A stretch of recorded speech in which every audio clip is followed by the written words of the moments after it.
Hello, and welcome back to the 3 at Moon live stream, everybody. It is Monday, June 21st. My name is Matt, otherwise known as 3 at Moon here on Twitch and YouTube. And today we're going to be starting the day off with some Super Mario Bros. 3 Randomizer. If you don't know me already, I'm a session drummer. I make my own ambient electronic music, and I love retro gaming.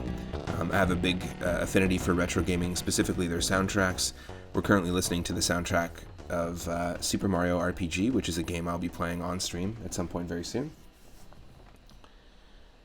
And basically, we just hit 400 followers last night. It's been fluctuating, going up and down, but we did finally hit that milestone. And I just want to say thank you to most of the people that have been showing up on the regular, to the recent followers, and the people who've been following since the very beginning. I mean, we've only started doing the channel about 5 months ago, so thank you for all your support. Thank you to Michelle Butterfield for your 5 months of Tier 1 subscription. I really appreciate that. Thank you to Henny Blank for the 3 recent gift subs, and to Lord Loki Asgard for the recent gift sub. And also, thank you so much for the hydrate. I need to do that. If you're a Coil user and you've been hanging out in the chat, I really appreciate that as well, because we've got another 200 bits from the Coil Twitch bot. Also, thank you so much, Usagi Yokai, for being the 400th follower, basically. Also, for being a really cool streamer. Go check out Usagi Yokai's channel. Thank you to Hook, Line, and Sinker. Thank you to Akifumi. And thank you to Bruno Buono and Ghostosaurus.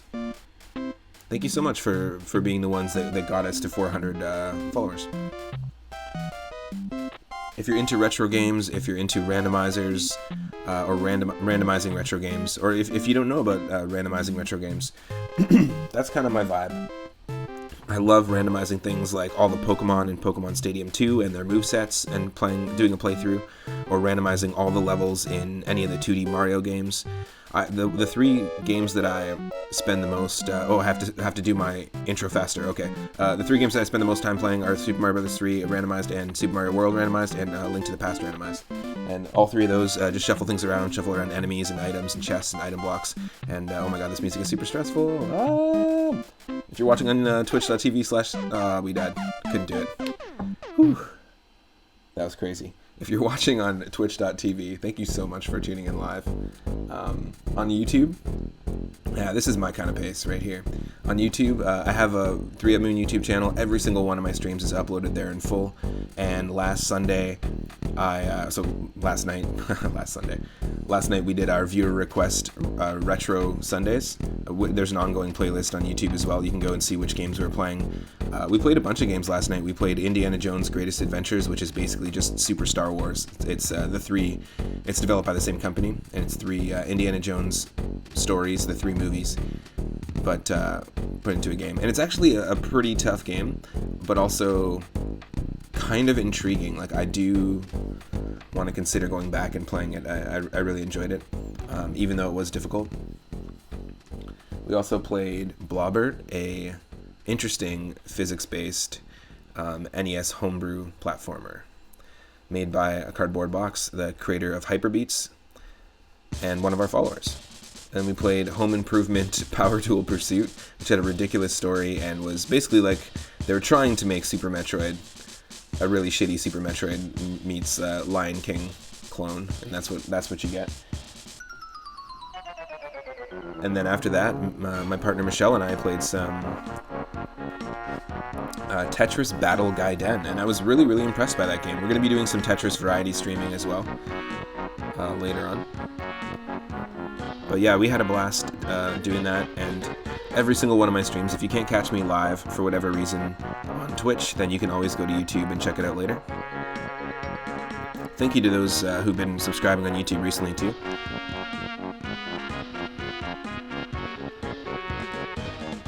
Now enjoy a little bit more of the Super Mario RPG music, and we've got Super Mario Bros. 3 up next, with randomized levels, randomized overworld pipe locations, randomized power-ups, randomized enemies, boss health, world order, fortresses, airships.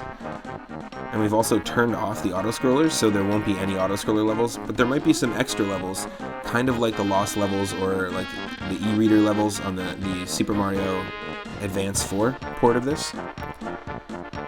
There are a bunch of unused levels that were thrown into the mix, so I'm really excited for that as well. Stick around, the game is coming up.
Hello everyone. Happy Monday. You should be able to see me, you should be able to see the game and hear me, and you'll be able to hear the game in just a moment here. Let's dive in. Super Mario Bros. 3. I want to say thank you to Rathe V. Marie, who I've been doing a co-op playthrough of Pokemon Emerald, doing a randomizer playthrough of Pokemon Emerald with shuffled Pokemon, and we're using the Soul Link Nuzlocke rules, which means if our Pokemon faint, they die, and my encounters are actually linked, their souls are linked, my encounter and Rathe's encounter in each area. So if something happens to one of Rathe's Pokemon, then the linked Pokemon on my team has to die, or if he wants to box a Pokemon, then we have to talk about it because I have to box mine too. Thank you to Rathe for making it possible for me to play using the more updated version of Mario 3 Randomizer. Wow, okay, looks like we're getting World 1 first, randomly. And you'll notice that every location is different. Like the castle is actually the second. There actually isn't supposed to be a level in that location, but the castle is where it is. Like you can see there's some shuffling here. And as soon as we get into the level, that's where things get a little different. This is a level that wasn't actually used. This is one of the bonus levels, or like the lost levels, so to speak. But originally was going to be in the game. This would have been a great one for World 6, I've said it before. And you'll notice that every single time you pick up a power-up, Mario's color is changing as well. It's just the way this randomizer works.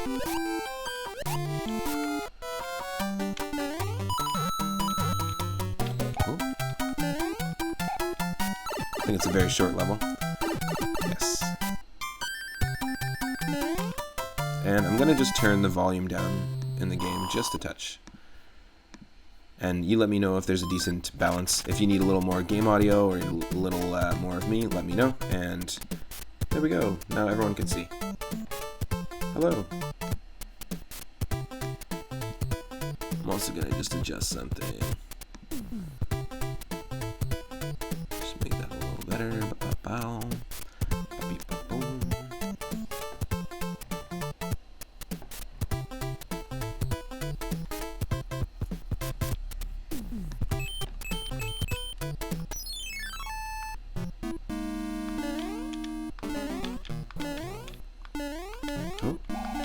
So this happens to also be World 1's fortress, which is funny.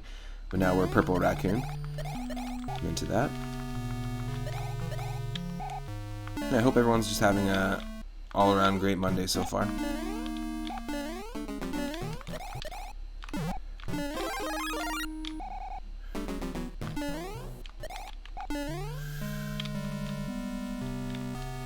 Not gonna do it. we could go up there, but I don't really want to do warp whistles. In fact, I think we set the settings up so that we wouldn't have warp whistles.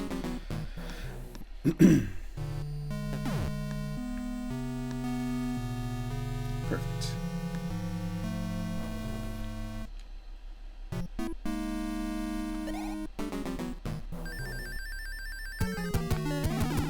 Damn it. Oh, come on. Nope.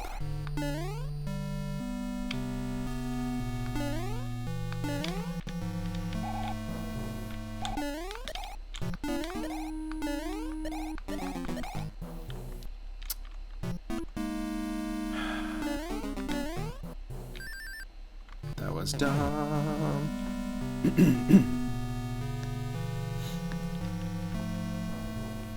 But yeah, the three games I like to randomize the most are Mario 3, Mario World, and Link to the Past.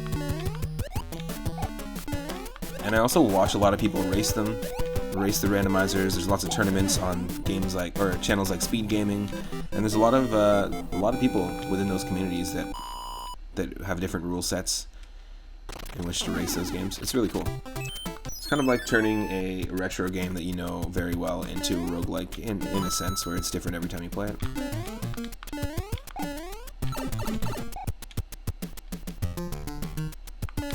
I mean, heck, board games, tabletop board games, have taken that route as well, where they're like roguelikes. There's lots of games like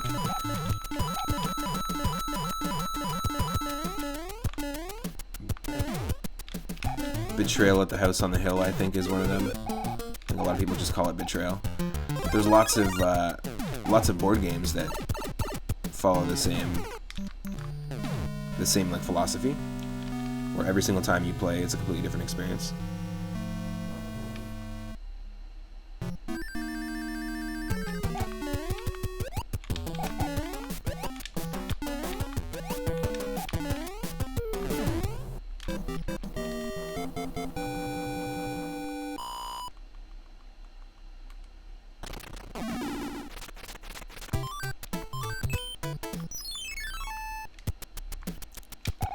Fake Puck, welcome to the stream. Betrayal, yeah, it's super fun. It's kind of like Clue meets Dungeons and Dragons.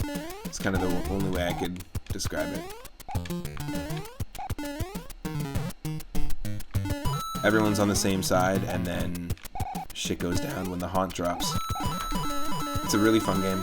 There's a business in town called Board Game Cafe. And I don't know if they're still in business because of COVID and stuff, but they're basically like a cafe where you could go in and play board games, or like a shared board game library, essentially. But you could also buy board games there, and I've played Betrayal there multiple times. It's a cool game.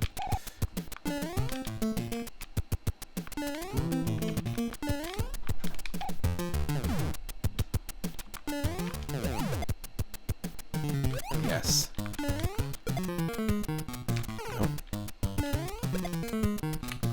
There we go. No.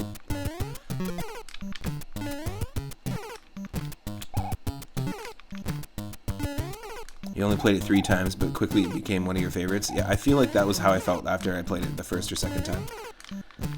As soon as you see how different each game can be, it's like, yep, I'm getting this one. But I didn't buy it. Whoop. Come on. Yes. Okay. Welcome back. What didn't you buy? What didn't you buy? The game? Betrayal. I was talking about the game Betrayal. Like Betrayal on the Haunted Hill. And we played it. And I played it multiple times at the Board Game Cafe. Oh yeah.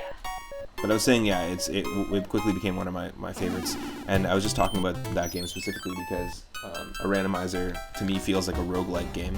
And a roguelike game, typically, like Binding of Isaac, which I played on stream, it's different every single time you play it. And board games are kind of taking that approach, like Betrayal definitely does. It's like inspired by the roguelike genre of video games, but then it's like, well, how can we make a board game this same experience? So you have to like set up the whole game first and then play it. Yeah, and the idea that like you build the map every single time you play, there's a different haunted house every single playthrough, and then there's a different haunt that happens. Like there's a different building. Yeah. I also like the fact that because it's called Betrayal and the focus is that you're all on the same team and then eventually something happens, but you don't choose how things are split up. That's pretty cool as well. Yeah, this is cool that the seed, every single time we get a power-up in this, we're changing color. I like the sky blue Mario. That's cool.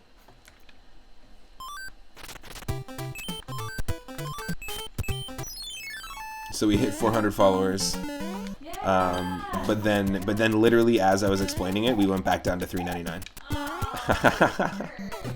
Which is fine. It doesn't matter. Numbers are just symbols. They're just squiggles that we use to explain things in our brains, you know, to make things make sense. They just lines. But we hit that goal anyways. I saw it happen. If you were here in the very beginning, you saw it happen. So we're gonna celebrate and we're gonna play Wario Land 4 later tonight. We'll start into it. Last month we hit 300 followers, and I played Wario Land 1, 2, and 3. I'd be interested in revisiting 2 at some point because there's all these alternate paths that you can take. We can take completely different story paths than we did the first time, which is really cool. And there is a Wario Land 3 randomizer thanks to Revan, another streamer and ROM hacker who let me know about that. So we'll be trying a Wario Land 3 randomizer run at some point, which I think shuffles like treasures and enemies and stuff like that. I'm not sure if it shuffles the levels, but I'm very stoked for that. But they were very fun games. I grew up with Wario Land 3. I had Wario Land 4 on Game Boy Advance as well. And it's kind of like the closest that we have to another Wario Land game besides the Virtual Boy Wario Land, which I recently was watching another streamer stream it. But we've also got Wario Land Shake It on the Wii, which I've never played, but it is hand-drawn in 2D, and I know it focuses on motion controls. Oh, god damn it! This is a toughie, but you have to just use the ledge.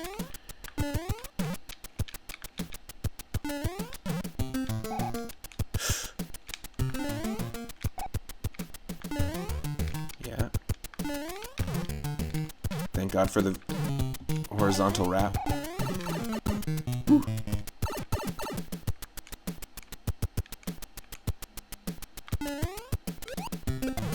Oh, shit. Now we just gotta go for it. Yes. That's the way.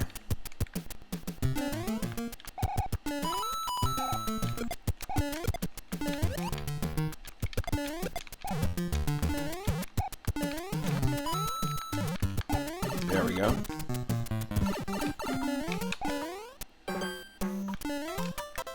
So you'll notice that the enemy randomization using the newer, more updated version of the randomizer is not as chaotic as the web-based randomizer that I was messing around with in the very beginning of this series.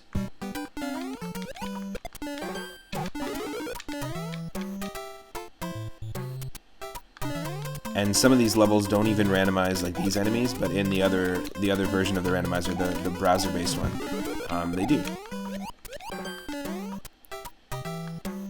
Oh no, that was terrible. We had that micro Goomba that did not help us.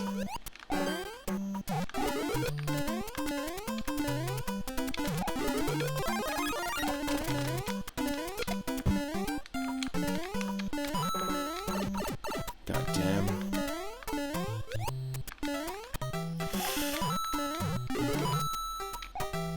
The background tells us there's a mushroom there. It's a little obvious. Little obvious game.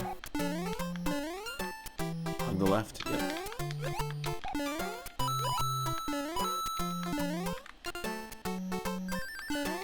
There we go.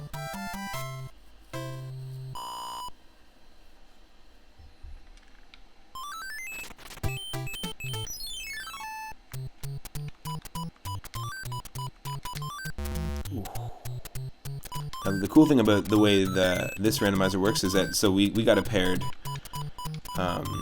mushroom and a pair of flowers. But you'll notice it gives us random items. So we actually got a cloud and a sledgehammer suit, so we might as well use the hammer suit. Let's go. Yes, that was perfect. Perfect timing if we're gonna have to deal with chain chomps. Nope. Come on. Oh.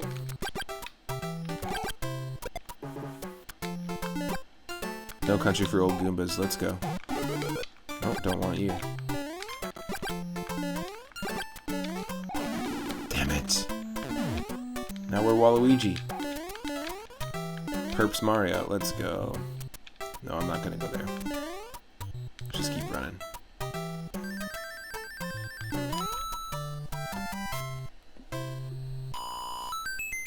Now the pipes, like ward pipes and sub-levels and stuff like that, that's not shuffled in this. They do get shuffled when we play the Super Mario Bros. 1 and the Super Mario World Randomizer, but not in this. Got Death Metal Mario.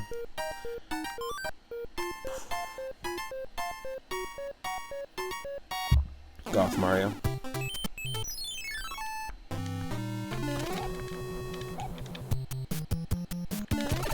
Oh, that timing was awful. So close. That freaking almost timing.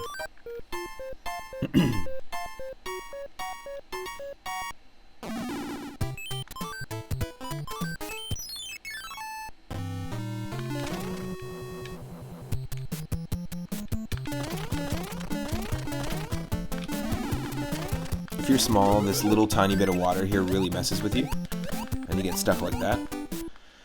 So you don't want to be small taking on one of those Hammer Brother fights. Also, the Hammer Brother fights are completely randomized in this, which they weren't before, so we could have got Fire Bros, we could have got Giant Sledgehammer Bros. Who knows? And I always skip the spade games. We don't really need the lives. We'll have more than enough lives to to not get a game over. You'll also notice that we don't have auto-scrolling airships right now, so we can just keep running through.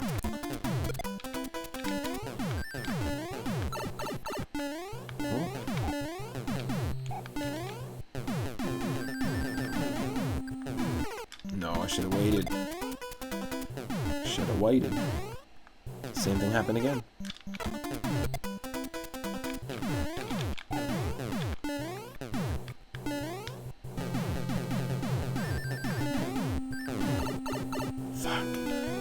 That was awful. That was an awful performance. Oh, and let's see what Koopaling we get.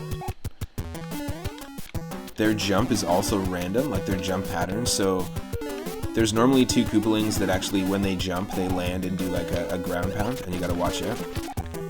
Like when they do that, when they land, they'll ground pound just like the giant Sledgehammer Bros. But the Koopalings that have that ability in this are also randomized. And sometimes they can have a double ground pound. Plus their health is shuffled too, so it's a real toughie. Whoop. This is at least 5 hits, 4 hits.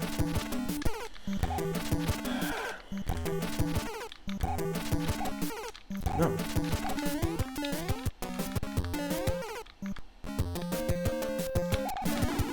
Yes.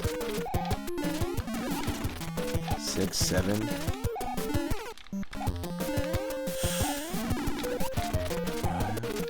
No, that's 6. Oh god, kill me. But don't kill me. That's what just happened. Oh my god. That has to be 8 hits. That was crazy.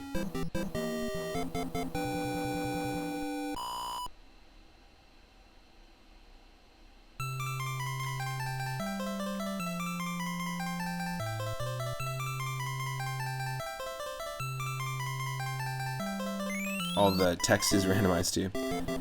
I have updated our terms and conditions.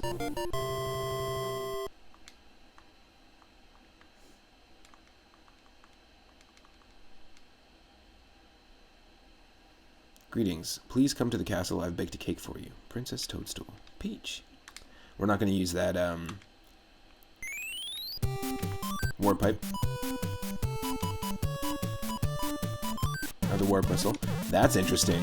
Normally that is not blocked off, so there's just a lone pipe. Hopefully this doesn't just lead there, because if this pipe leads there, we're screwed. It's a soft lock. Okay, thank God. Interesting. So World 2 for us is World 4, normally the giant world. Ooh, nice. All the Toad House items, of course, are shuffled, so we got ourselves a Tanuki suit. go with just standard Raccoon Mario for now.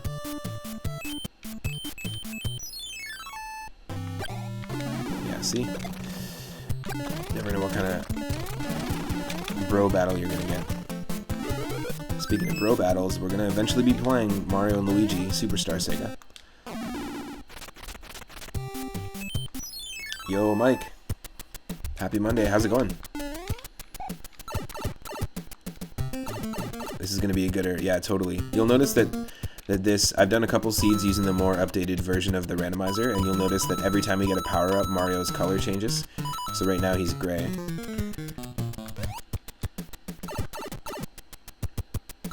This is an interesting world. See, and then now we're Goth Mario. Oop. Nope. You son of a.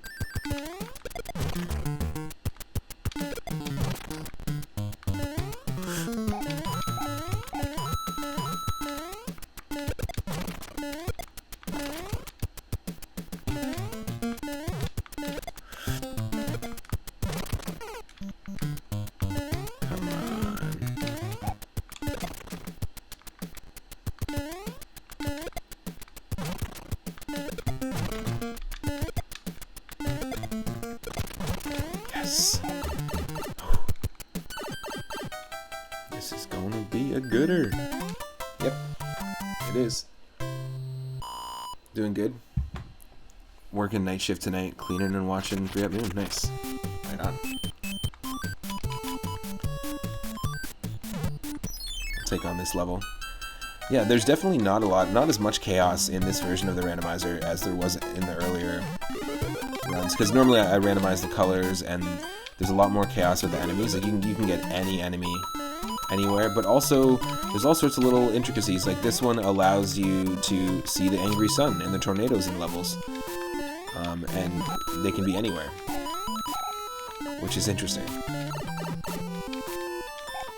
I think the key with the angry sun is it typically activates halfway through the level, so whatever level you're in is when it'll start activating its anger module. It's part of your daily routine. Aw, dude, nice. I appreciate that. That's Daryl said the same thing as well. Honestly, like the fact that we got to 400 followers this quickly, pretty crazy. And the support we've been getting is just super awesome.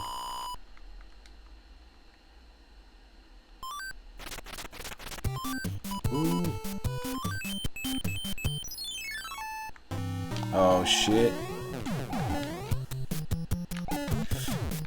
Okay, the only way we can survive this.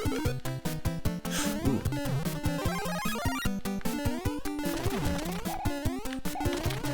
No! No! Damn it. This is so tough.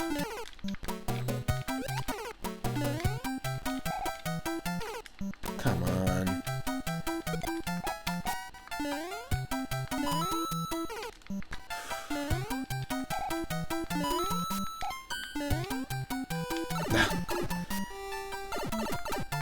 You're learning and relearning so much.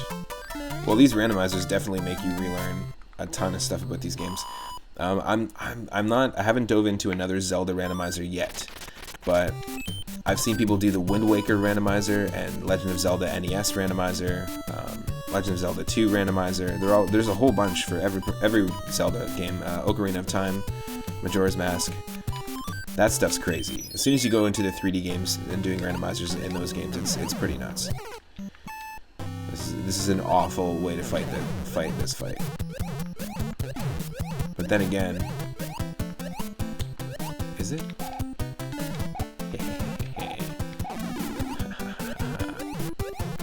Because we're not on the ground ever because of this water, so it actually helped us. Thanks. Yesterday, that game Tetris Battle Gaiden that Michelle and I were playing was super cool. We were both like very impressed by it. It's a Japanese only, it's a Super Famicom exclusive Tetris game.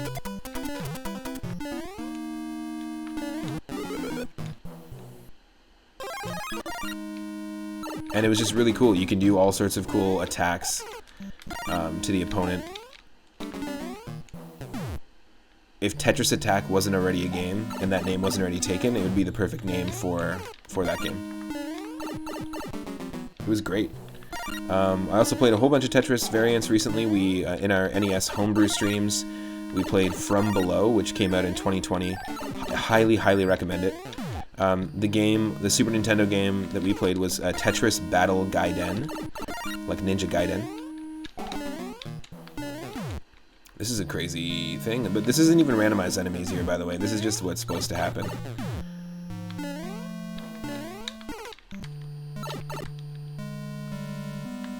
And then I also did a variety Tetris stream where we played From Below, which, like I said, is a really cool, like, NES homebrew variant that somebody put together. And then we've also played Tetris on NES for our Whim of the Wheel stream, trying to beat our own personal best high score. I grew up with Tetris DX, and we played Tetris DX, the Magical Tetris Challenge, which is a game I rented on N64 as well. Basically a Disney Capcom Tetris game. And yeah, From Below, that was another fun one. So I think we'll be playing more Tetris variants, and I'll do more co-op streams with Michelle, and we'll do more co-op Tetris, basically. Oh, shoot.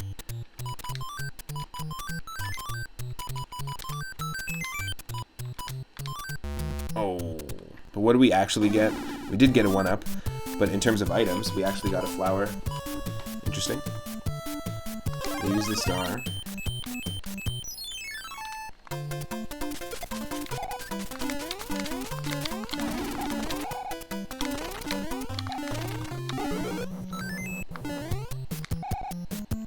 Yeah, NES Tetris is great.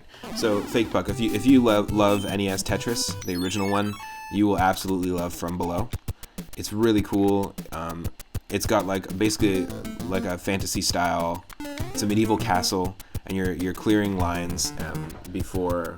Like when you clear lines, you're actually attacking a squid that's trying to climb up the rocks and to attack the castle. It's a simple concept, but it's really cool. So this is a level that is sort of like one of the lost levels, like I said before. It's there's a whole bunch of levels. Kind of think like the e-reader levels. There's a bunch of levels that were like unused that are included in the mix here. And this is pretty cool, and it's obviously got some weird color palette stuff going on. Also, speaking of lost levels, I totally think that Nintendo should do a compilation game of every single last level in every single Mario game, like from the beginning, just the final level of every single Mario game. So it's sort of like a boss rush, because most of it is going to always end with a Bowser boss fight, and just call it Super Mario Bros. Last Levels.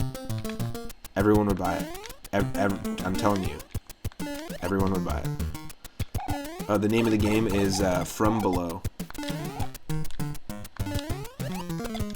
And if you just look up From Below NES 2020, you'll find it. It's this very small team that put it together.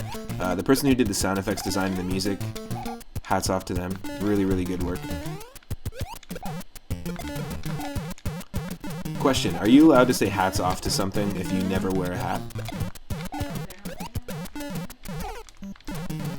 Is that kosher? Can you say kosher if you're not Jewish?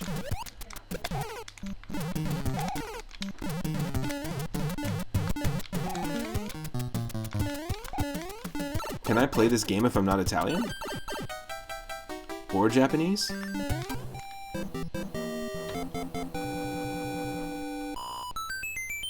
Five up star. Nice. There's a whole whack of really cool NES homebrews, by the way. Like that's definitely not the only one. There's also a lot of really cool Tetris ROM hacks. So we'll play some. We'll play some of those on the channel. Oh my god, this is nuts. Tengen Tetris plus Game Boy Tetris. Yeah, totally.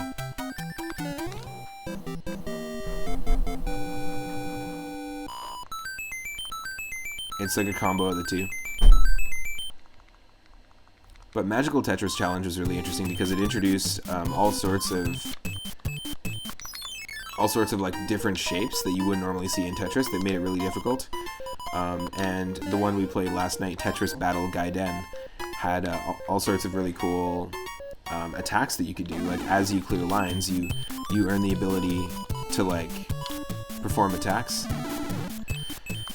and a lot of really cool stuff goes on in that game, like attack-wise. Also, the music is fantastic. There's all sorts of really cool special effects that happen on the screen.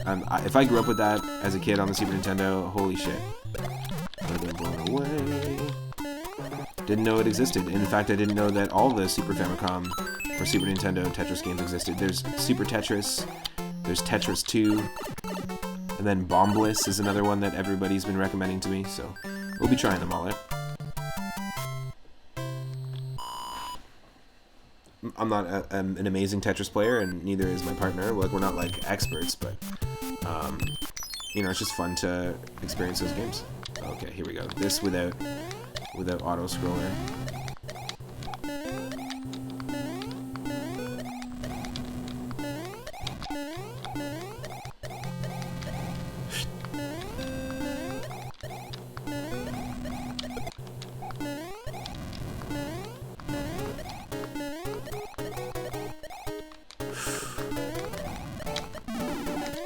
Damn you!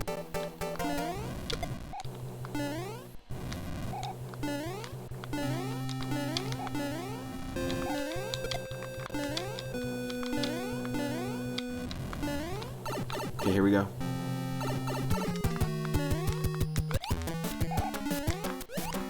This is actually one of the World 8 airships too, so it's funny we're seeing it here.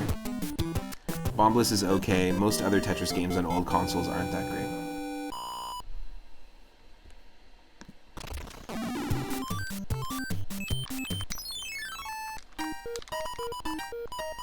Pick a box, its contents will help you on your way. Okay, I'll pick the third one.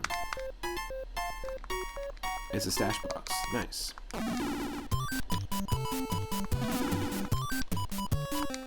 Don't need that. This is just going to take us to that deserted tiny island at the beginning of the world, so nope. Oh, didn't expect that.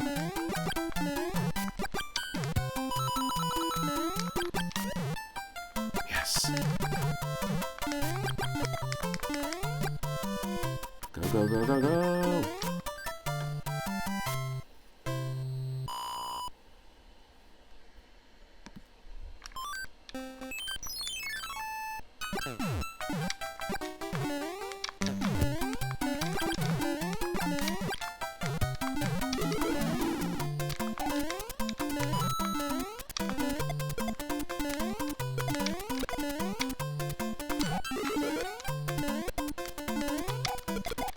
Yes. Not today, Lakitu.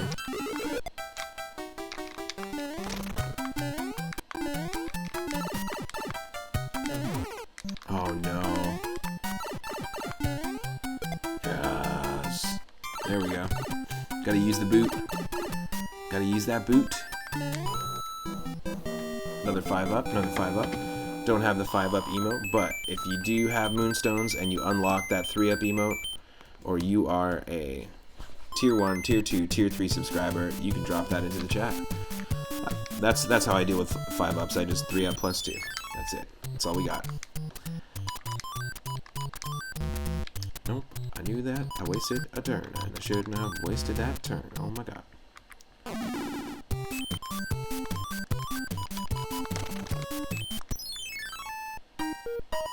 Yo.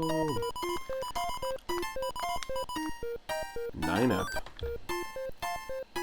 We will have some 3 up moments too.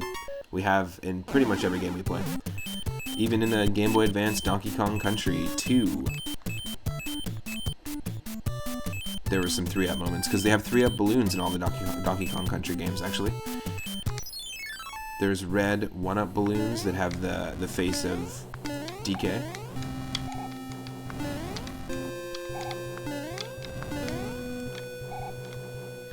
There's green balloons that do that give you 2 lives, that have Diddy's face on them. And then there's also the blue balloons. I think they also have DK's face on them, but they give you 3 lives.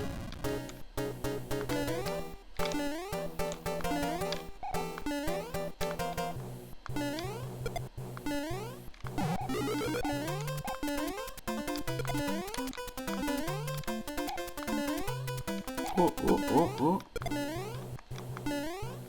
Nice.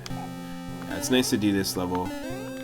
Most of these levels, not auto-scroller, because then you don't have to wait for all this stuff to appear. Into the blue airship and fighting Batman. I always look like this Koopa had Batman's, like classic Batman, Adam West Batman's like mask on.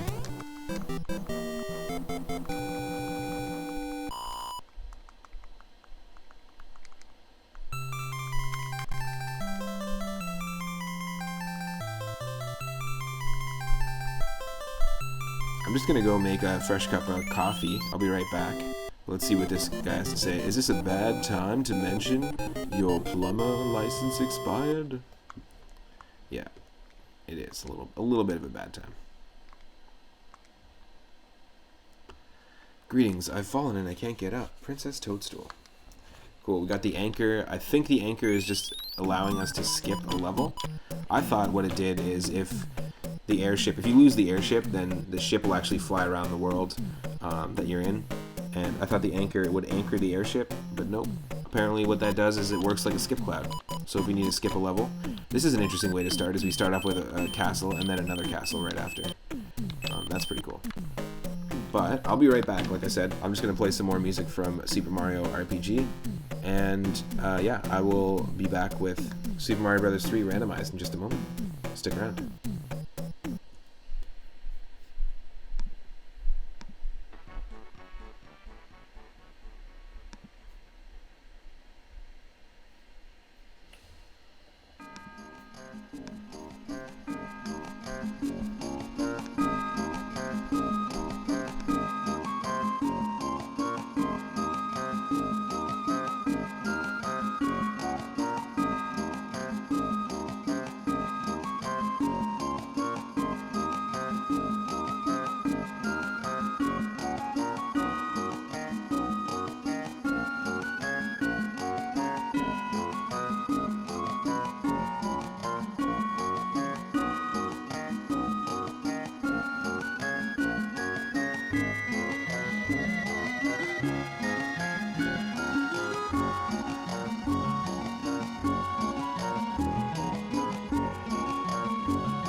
Alright, thank you so much everyone for your patience. Hope you've been enjoying this Super Mario RPG music. I am back, got coffee, had to handle a few things. I got a sunburn, so I was just applying some aloe as well because it's important. So.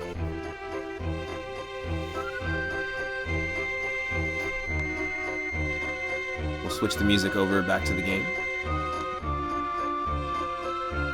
Does anyone else also get Super Mario Galaxy vibes to this song specifically? Even though this is from Super Mario RPG?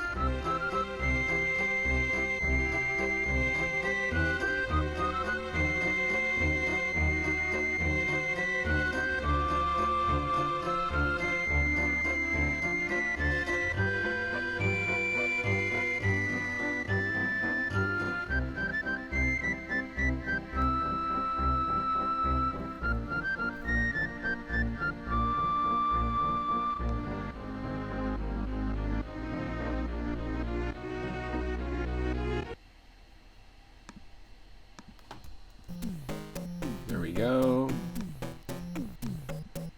Perfect. Okay, I'm back. Thanks so much for your patience, folks.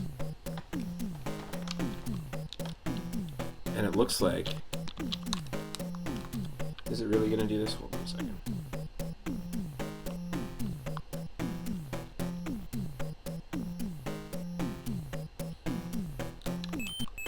There we go. Just got to reset the controller. Interesting, so we're going to start with this.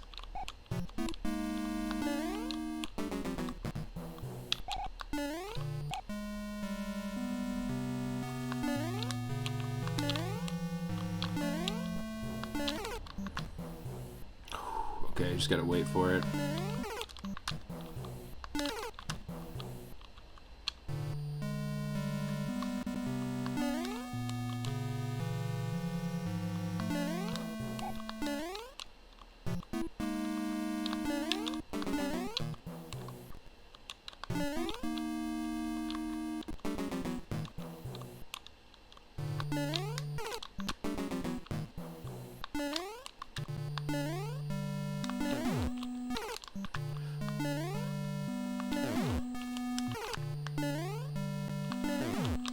Yes!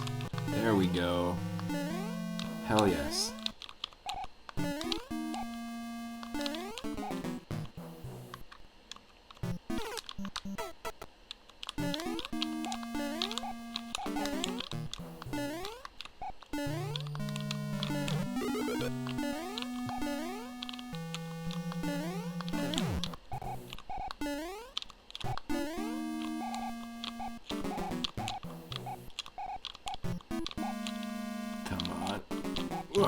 There we go.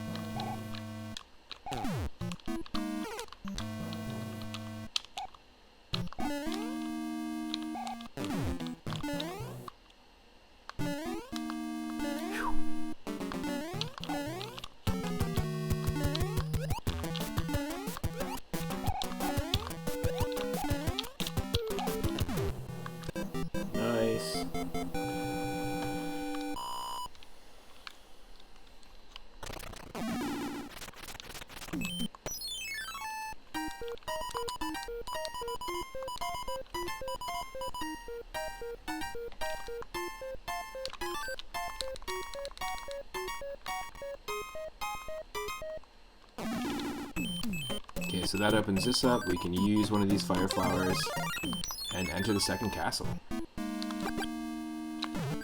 Oh no. Oh no.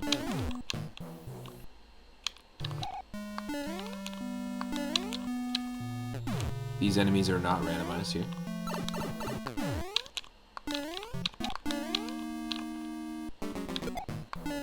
Nice.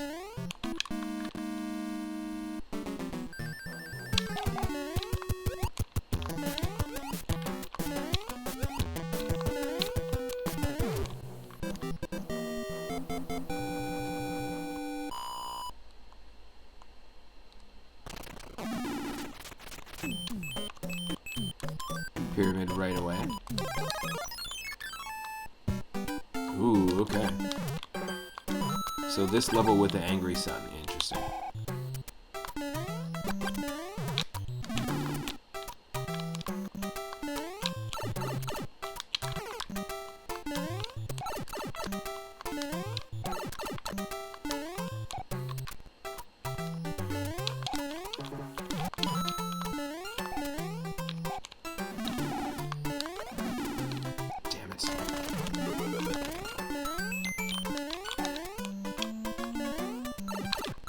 Let's go.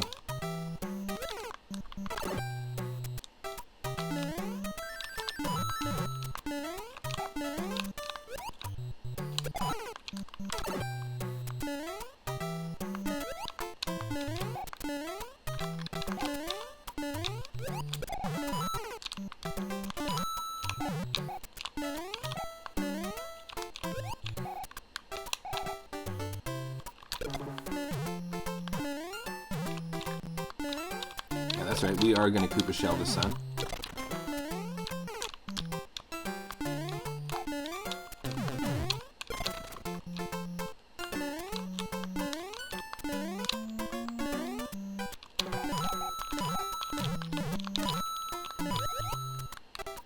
Yes! There we go. Beautiful! No, I don't care that much. It's just a freaking normal level. I'm gonna watch from the couch. Nice. It's the way to do it. Hope you're having a good day. And thanks again to those who are sticking around. Woo! That's a tenner. That's a 20. Nope. Yes, so we're gonna load up on items here. This is awesome.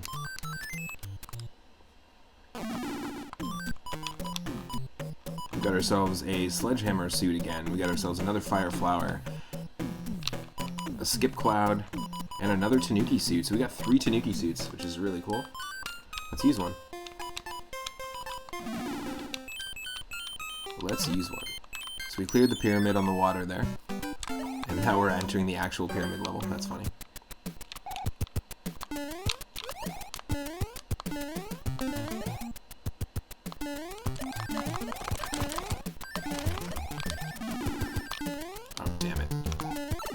So the enemies don't randomize in this level, I notice, which is interesting. It's just to ensure, like, you don't have a soft lock situation, because you can get this enemy without, or you can get this level in the other randomizer without any shelled enemies. And if you don't have a shelled enemy or a tail, then you're basically screwed. Because you can't get past these sections.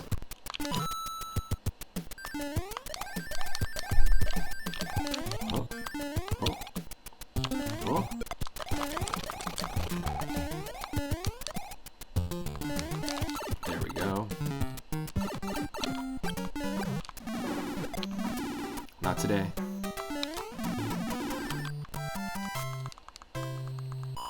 The Tanuki suit is my favorite power-up. I've mentioned it many times when I played this before, but that's easily one of my favorite power-ups. I love the rabbit ears in Super Mario Land 2, and I'm a big fan of the cape in Super Mario World. If you had to pick a power-up from a Mario game that would be your absolute favorite, what would it be?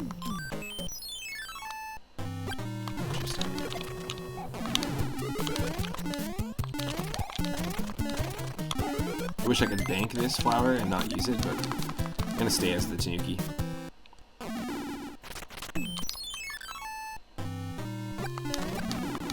Oh no. Yes. I don't know what happened there, but we only became Super Mario. And that was a really nice glitchy sound. Something appealing about a glitchy sound for some reason. I had a friend who invited me over one time to hang out and check out this one NES game that they just picked up. It was a glitchy version of DuckTales on the NES, and it was a cartridge where, as you can see, Mario's in the middle of the screen, and there's tiles ahead and behind Mario, but the same with DuckTales, Scrooge is in the middle of the screen. And the tiles ahead of Scrooge were actually normal, but the tiles behind Scrooge were glitching out. So as Scrooge walked through the world, walked through Duckburg, he was basically like destroying it, like a Thanos snap. He was like the arbiter of the demise of that dimension. It was really cool, really interesting. It had all sorts of glitchy sound effects, and my friend was postulating that it was an intentional thing, like somebody circuit bent the game, because a lot of people circuit bent gear, like keyboards and all sorts of stuff, where you take something and you, specifically an instrument, and you add new features to it, or you mess with it so that you can like add effects to it or change the timbre of the quality of sound and stuff. So that it creates. It's interesting. I see people use a speak and spell and mess with it and circuit bend like old toy telephones and keyboards and stuff. Nice.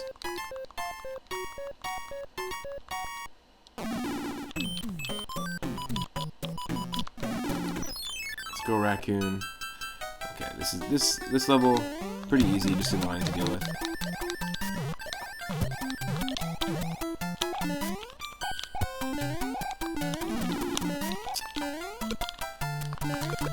Alright, we'll take away the leaf. These are the normal enemies, again, that you take on in this level. So I'm not sure if the enemies just aren't randomized in this for some reason, but in this seed, or if there's just not. There's a lot of levels where they just don't randomize the enemies. But certainly not nearly as much chaos as we dealt with enemy-wise in the other version of the randomizer. Whoa.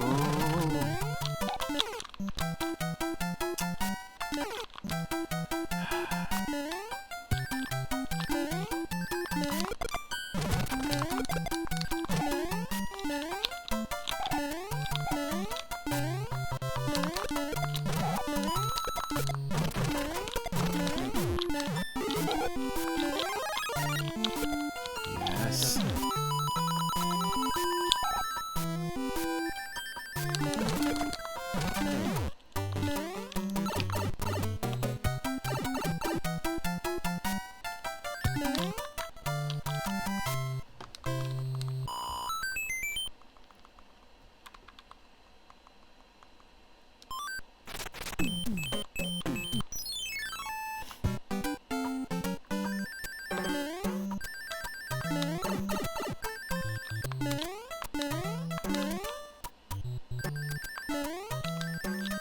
This level also doesn't randomize enemies.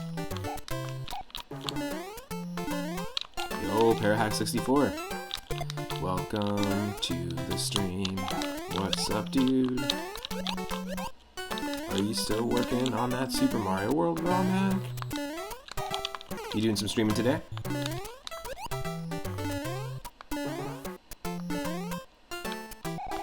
Oh.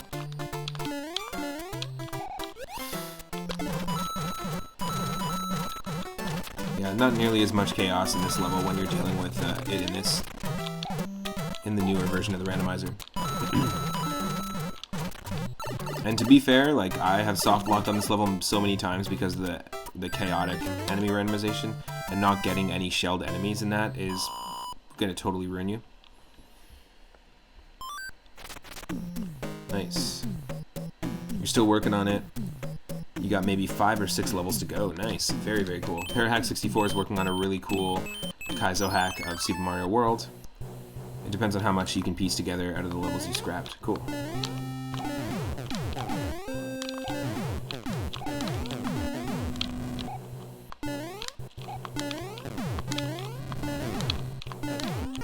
I didn't get a chance to check out Dirk's playthrough, though, and test of it, but did it go well?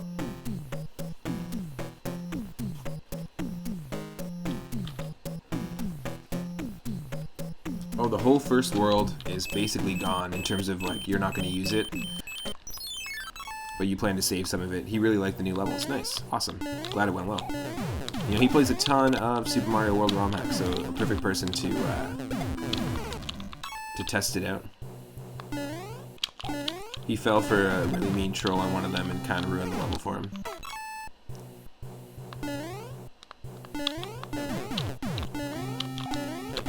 Isn't a troll supposed to make you not feel good about it? But that's okay. You literally tell you in the game not to go in that door.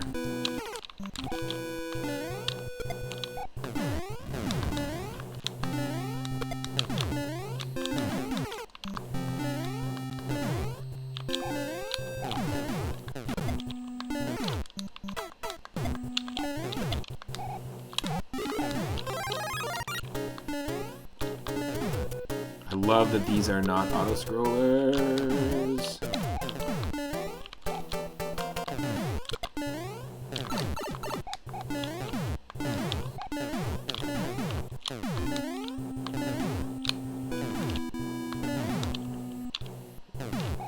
Don't disobey me and you won't be punished. That's funny.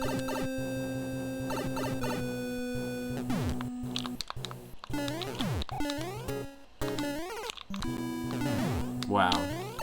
You gotta take this guy on? Speaking of being punished. There we go. There we go. All that for an anchor, which apparently just is a skip cloud, as far as I know. We don't have any hammers, so we can't actually, unless the skip cloud will let us. See? Very confused as to what the anchor does.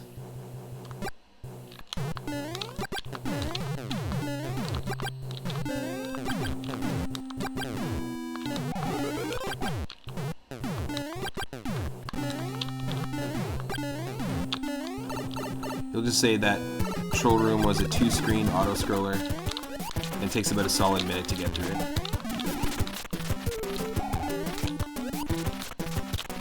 No, not the auto-scrollers.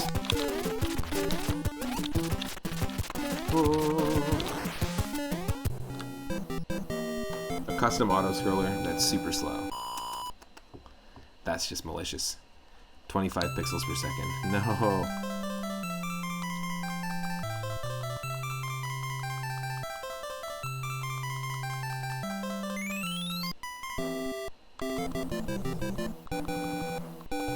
This is Windows Technical Support. We believe you have a virus.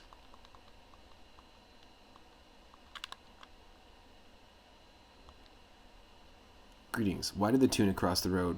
Just for the halibut. Princess Toadstool. Cool. Okay, World 4 and 20 lives. You know what that means. It's time to take a break. World 4, 20 lives. We have another one of these, which doesn't matter, so we'll use it.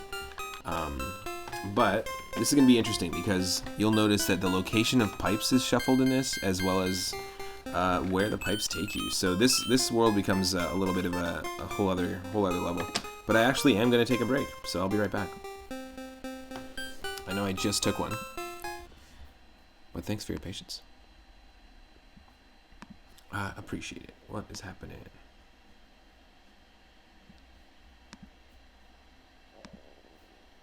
What is happening?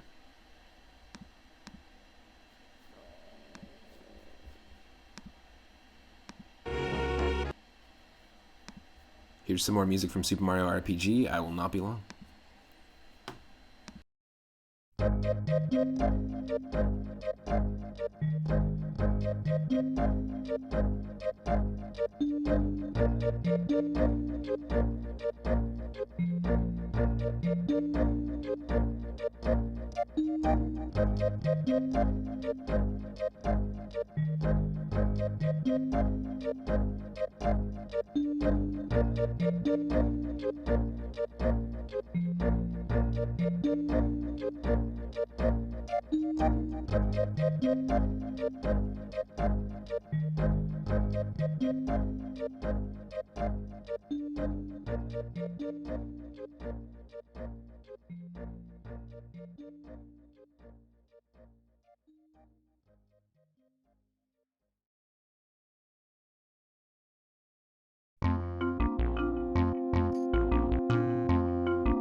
Alright, thank you so much everyone for your patience. Let me just catch up here. What? Daryl. Stegosaurus McCartney subscribing at tier 2. 5-month streak, just like Michelle. Thank you so much for the continuous support. Thank you for doing another month of tier 2. And thank you, Michelle, for the 5 months of tier 1. I really, really appreciate it. Thanks for both of you for being there from the very beginning. And before the beginning. It's been too long. Yeah. We did the... I don't know if you got a chance to see the VOD. I know that sometimes you check the VODs. But yesterday, we did 2 of your retro requests. We did Indiana Jones Greatest Adventures, which is a really challenging game. Growing up with that one, I know there's the Super Star Wars games that were made by LucasArts as well. I'm having an awesome day, by the way. I hope you are too. And yeah, we played Indiana Jones Greatest Adventures, then we played Blobbert, a NES homebrew, like physics-based platformer. It was really interesting. Then we played Home Improvement Power Tool Pursuit. So that's there's the Home Improvement game there as well.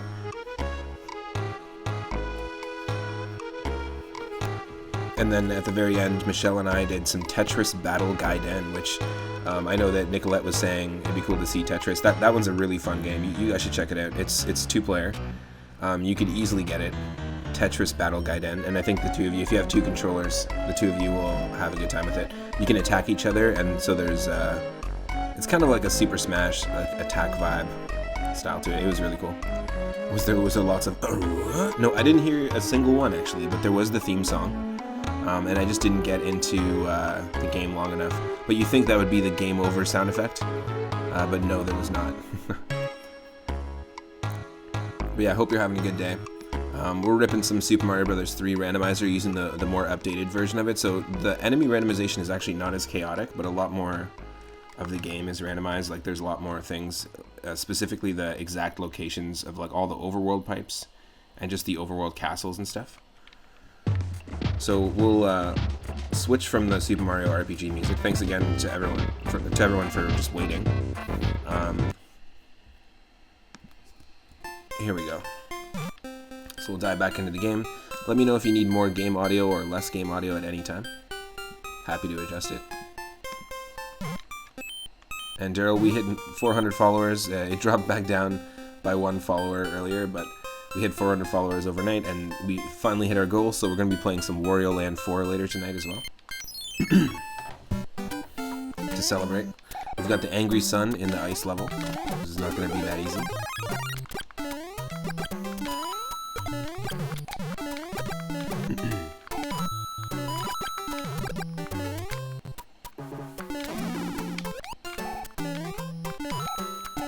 This looks like the All-Stars version.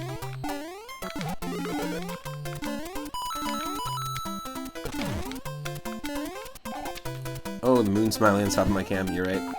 You're right. Thank you, thank you. Boop. Thanks. Thanks for letting me know. Alright. So this is one of my favorite things here.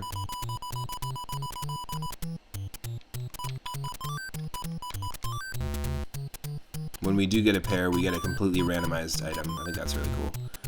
But no pair today.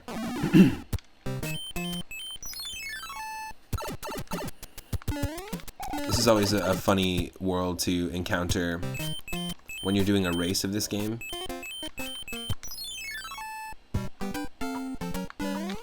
Just because the pipes take you completely different places. Oh my god, holy shit. Okay, no. I have to do this again.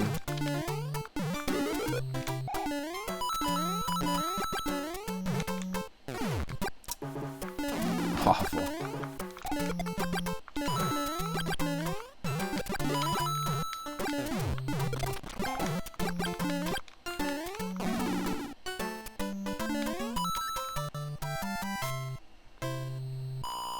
Thanks for the shout out as well to Fake Puck.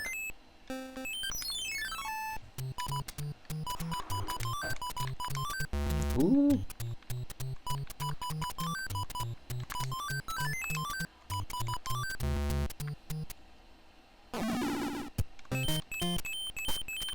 What'd you say? Yeah, for you.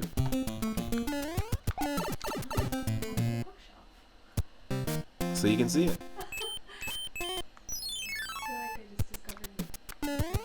Yeah. I made a hot coffee and then I hid it on the bookshelf so that when Michelle found it, it'd be like a Legend of Zelda game. And she could have a da-na-na-na moment. And she just did. Surprise. Whoa.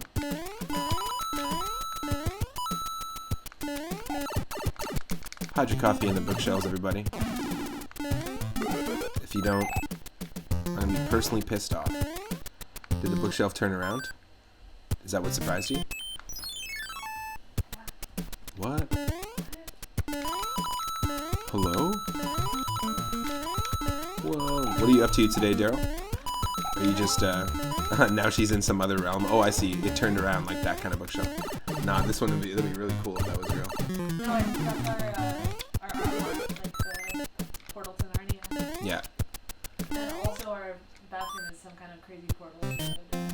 Yeah. Definitely. And possibly the fire. Just got home from gardening. Nice. It's really nice out. It's really hot out. I see a few more people are joining the stream. Welcome to the stream. I hope you're having an awesome Monday. And we're playing Super Mario Bros. 3, but it's not... I mean, just look at the title. This is not My Beautiful Mario. These are not my beautiful levels. Super hot out, yeah.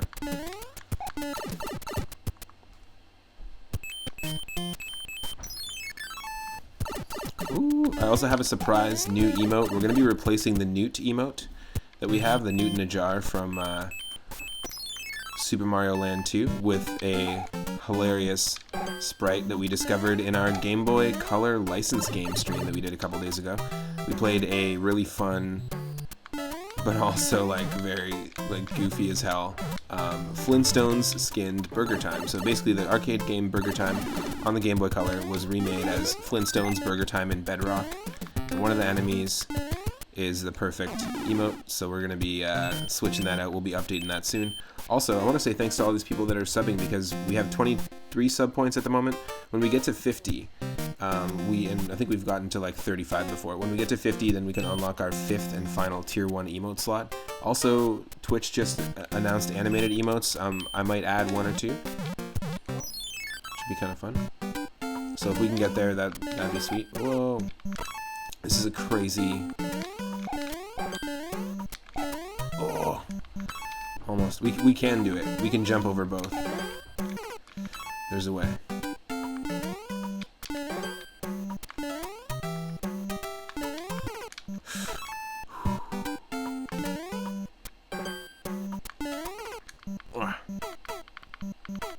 Damn. You finished your school and finished your job, so you're just taking the summer off. Gonna start fresh in September. Nice. Nice. You gonna be ripping the guitar the entire time?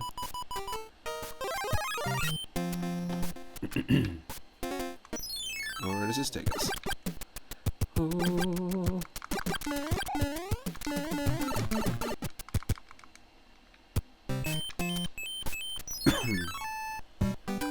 You had a gig last night. Where'd you guys play?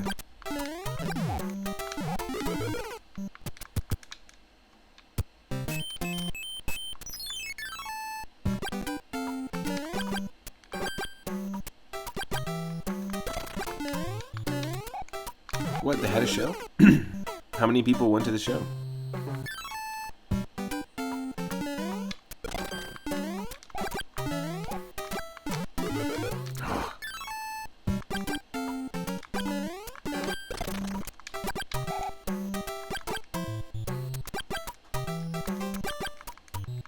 $50 people capacity.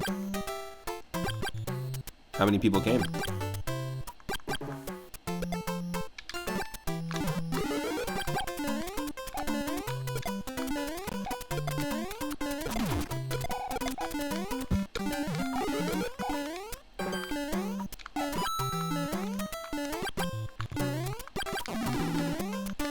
Oh, come on.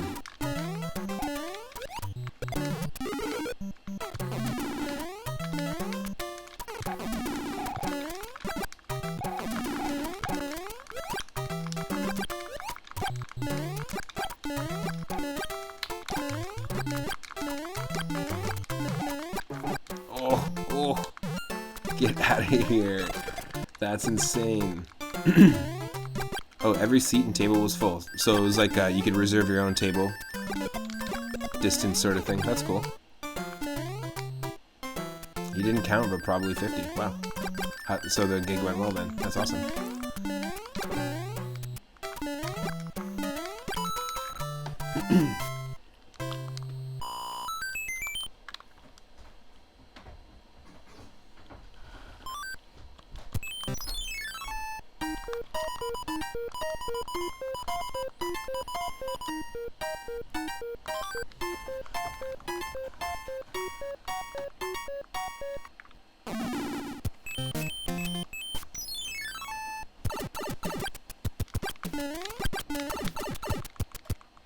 Well, you can technically songwrite anywhere, can't you?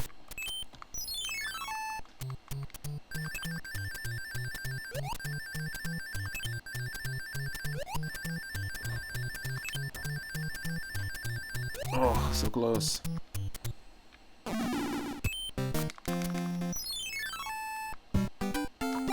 So this is one of those bonus levels that never got included in the original game, but exists in the original game.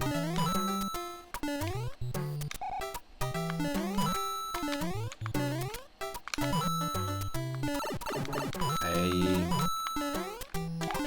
you son of a bitch.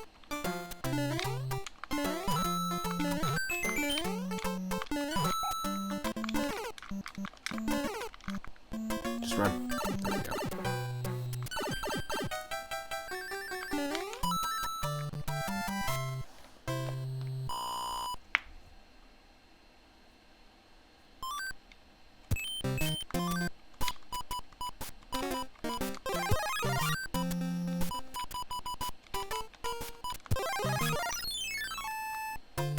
Oh, Blues. Blues Koopa. You're back.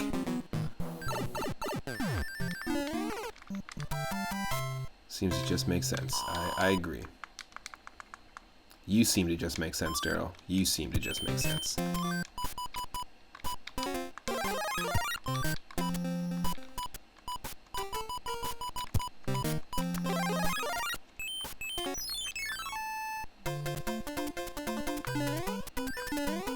I want to start doing more recording and more drumming, so if you want to make not blues music, I'm down to make not blues music. Any day. I'm just not sad enough.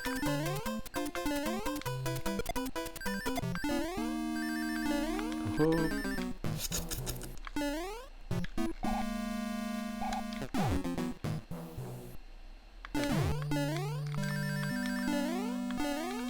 Whoa, whoa, whoa, whoa, whoa, whoa. Nice. Yeah, I'm in a band and we play not blues. Cool.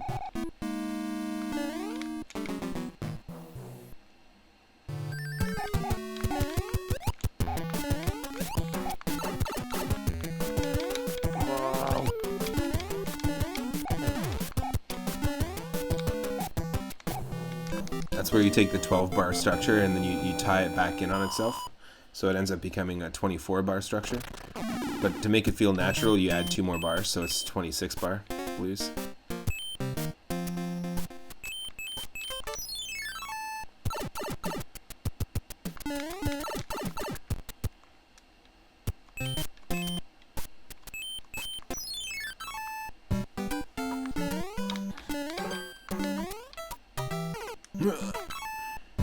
I don't want to have to do this every time.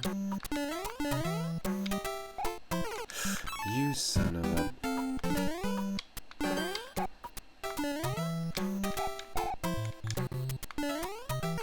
Oh no. Go. Oh.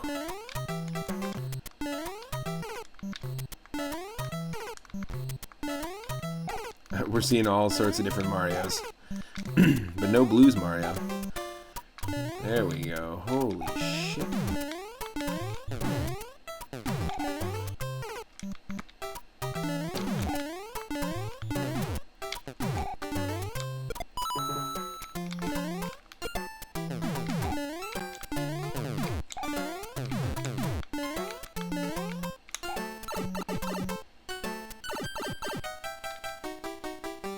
That's why, Parahax, that's why I said do a 26-bar blues. That's the not blues structure.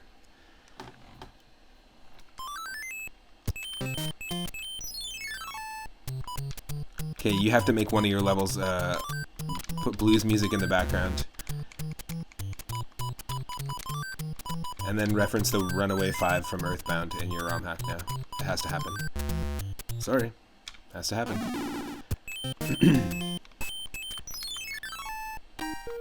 I like Blues Brothers, but I prefer Blues Brothers 3. Blues World was okay. Don't get me wrong.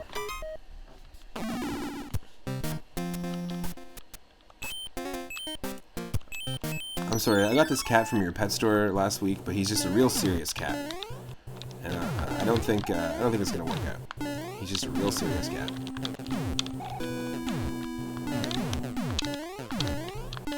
So you have tons of ideas for that. Nice. Ah, ah. Like goofy ideas for that. Nice. Do it. Make a goofy hack. Make that your next one. Worst Sprite Olympics.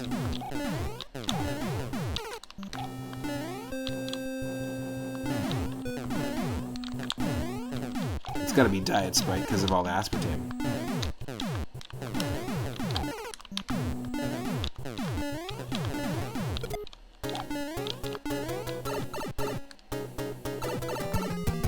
A Goofy-inspired blues level, yes.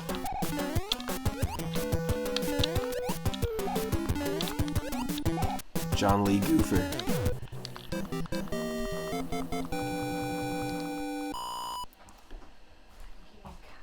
The worst Sprite Olympics, the most cursed, what does that say?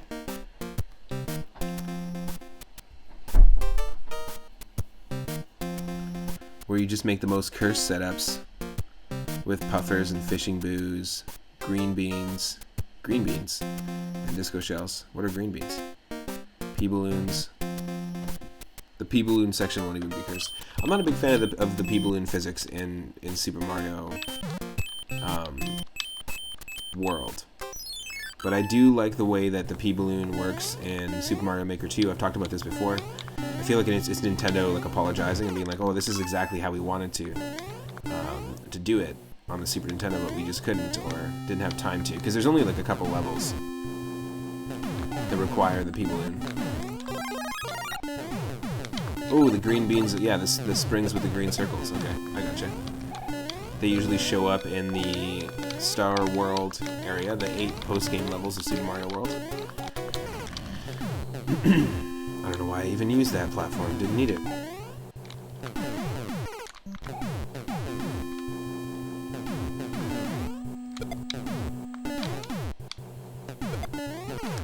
Come on.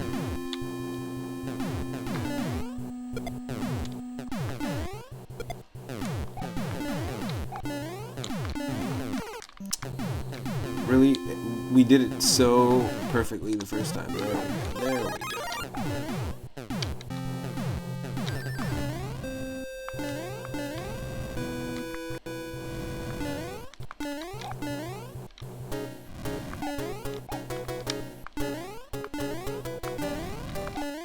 There we go.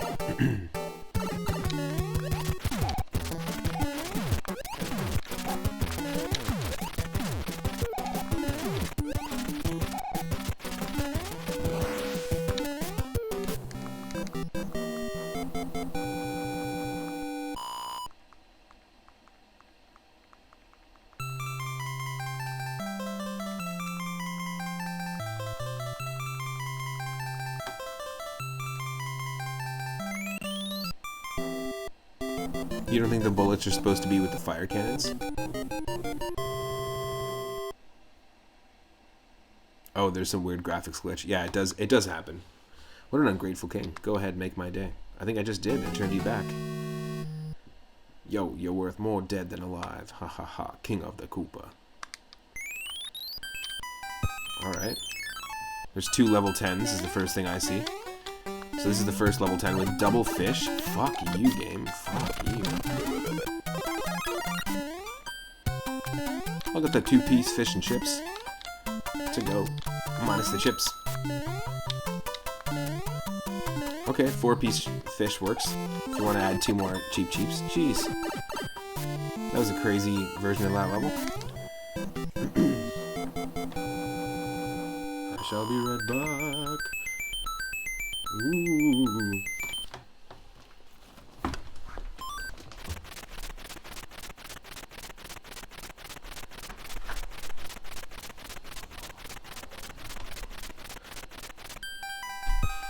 I might take a sip of your coffee if you catch me red-headed.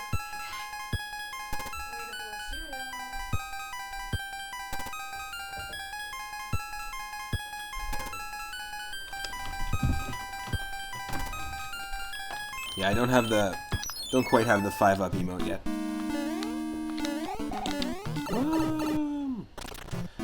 So for some reason the enemies don't randomize in this either. Whereas in the browser-based version of the randomizer, these enemies totally randomized and in a very chaotic way. Whoa. Certain screens just don't shuffle the enemies up, and I think it's just because of they want the game to be beatable. They're trying to avoid soft locks as much as possible.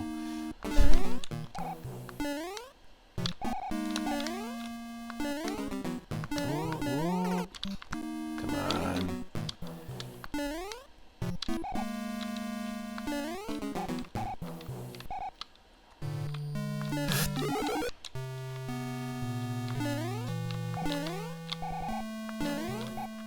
Holy shit.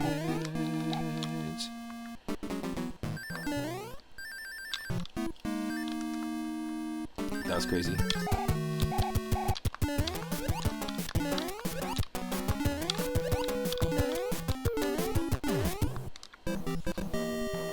Yes. Nice. Save, exactly. Thanks.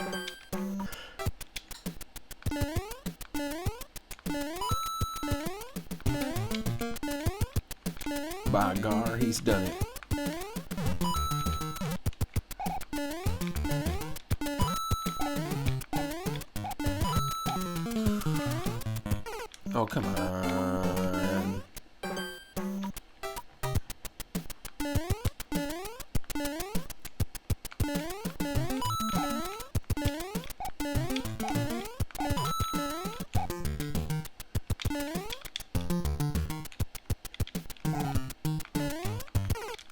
Come on. Oh my god. What even is that? It's a glitched out fire chomp. So whenever you see these things, these fire snakes, you know fire chomps are showing up real quick. It just happens to be glitched out.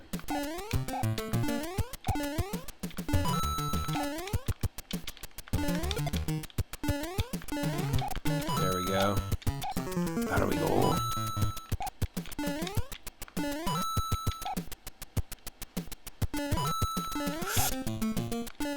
No.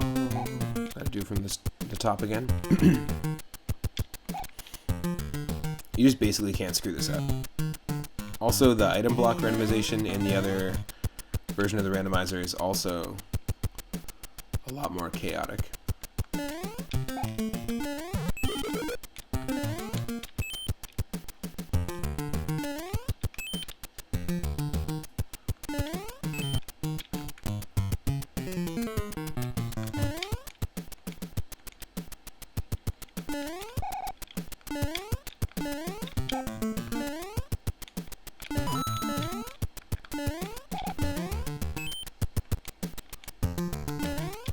Got this.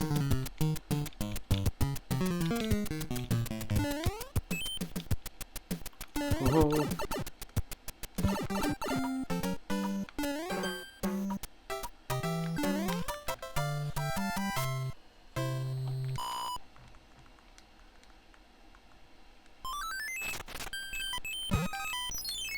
So Daryl, I will be playing Super Mario RPG. Will be the next RPG I think I'm going to be tackling on the channel. I've been playing the music from Super Mario RPG in the breaks today, just to get ready for it. And then eventually we'll be doing another randomizer run of Earthbound. Now I was going to ask you, what would you prefer to see? Would you prefer to see another Ancient Cave mode randomizer? And then there's that option, or we could use the PK Scrambler, which is a brand new randomizer for Earthbound, which keeps the story intact, plays the original story. It randomizes like when and where you pick up party members, like add new people to the mix.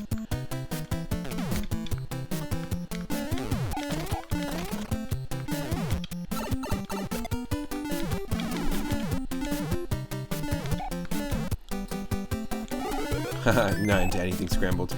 Basically, it just they're just calling it the randomizer and scrambler, but basically it's like we could follow the original story, or we could randomize it the same way we did it last time, where the story is thrown out. We start with all 4 party members. And Ancient Cave mode, if you don't know what it is it's a mode of randomizer that you can apply to Earthbound, Final Fantasy IV, Final Fantasy V, where it takes all the rooms in the, it's like an entrance randomizer, so it takes all the rooms in the game and areas in the game and links up all the entrances randomly and compartmentalizes it into like an 8-level labyrinth. And at the end of each labyrinth there's a shiny spot. In Earthbound, shiny spots are boss battles, and then you have to fight Gygus at the end. But all your enemies are randomized, what items they give you, what items you find in chests.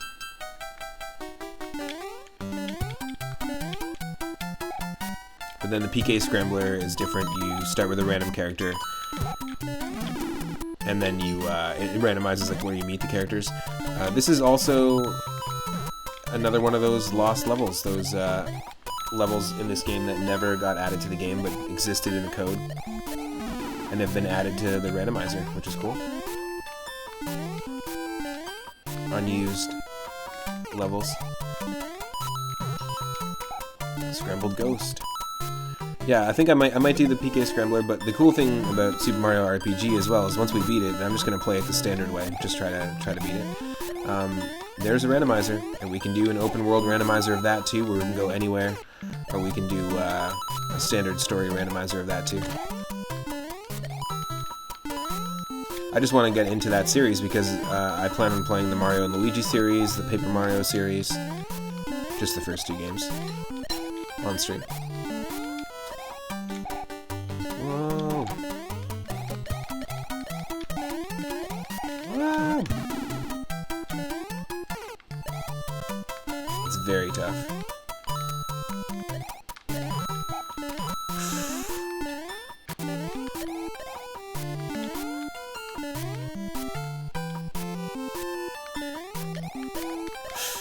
No.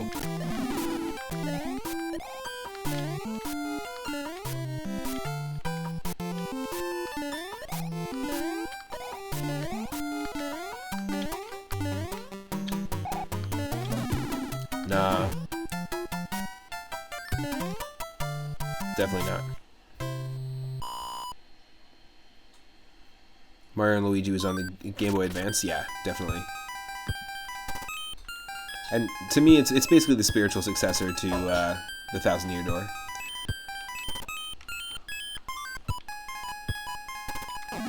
Let's do this. No, I've done enough sticker collecting in Super Smash Bros. Brawl that we don't need to collect the stickers. And I've actually played and beat Sticker Star, actually. I own it. I have it on 3DS. That was the last one I played.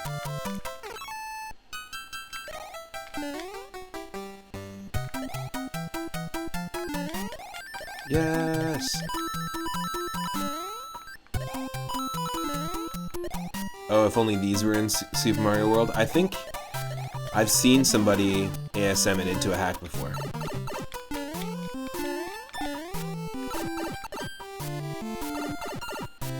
I wouldn't be surprised if you could get it and add it to your game. I'm almost positive. It would be kind of cool, actually, just to make like one section.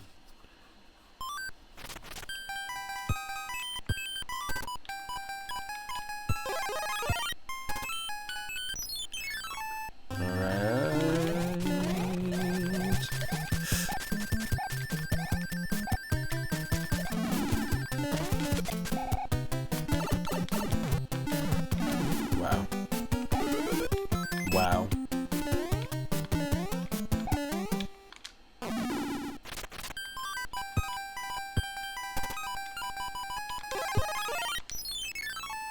We use the hammer suit.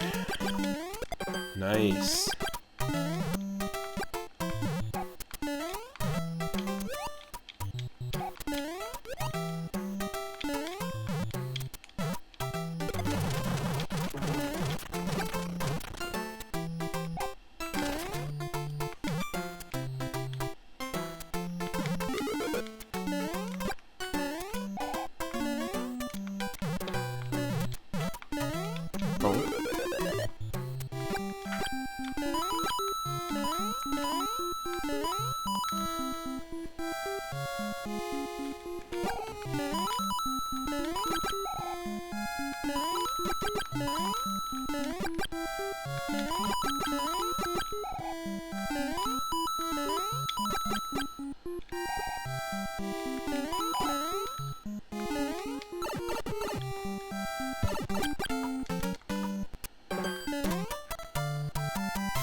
Wow, there's a third level 10 up there. Did you see that?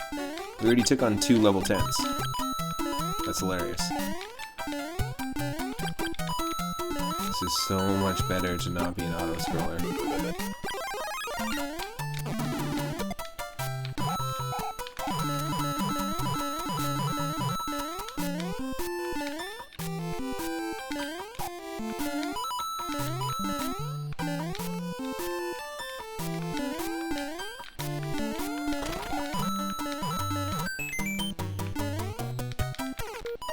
Come on. Come on.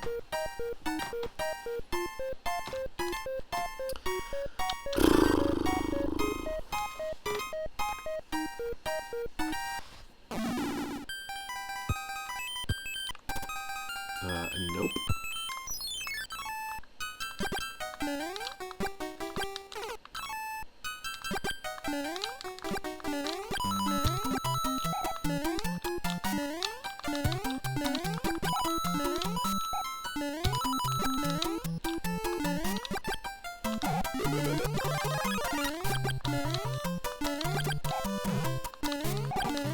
So if you're new to the channel, I also try out different retro game randomizers. Like I play a lot of Pokemon Randomizer. Right now I'm doing a Nuzlocke challenge, but a co-op Nuzlocke challenge with Rathe v Marie every Wednesday.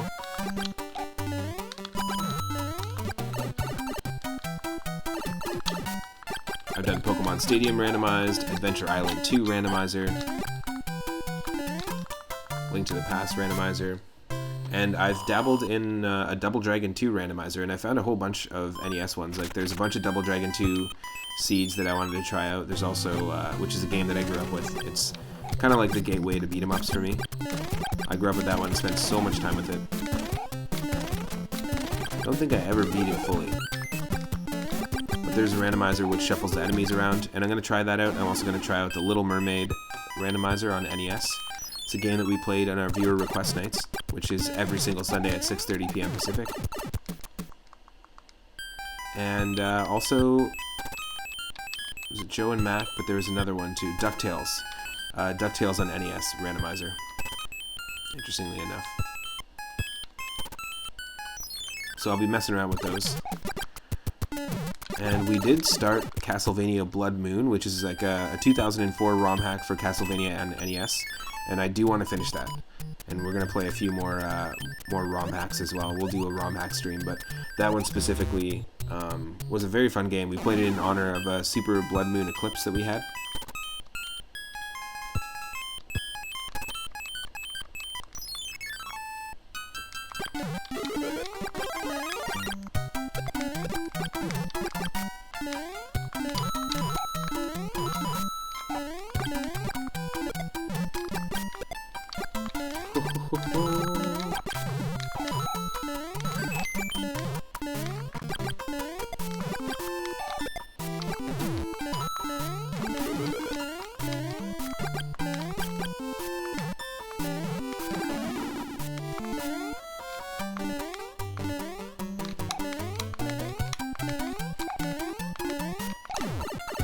Shit. That's fine. We did it. We did it.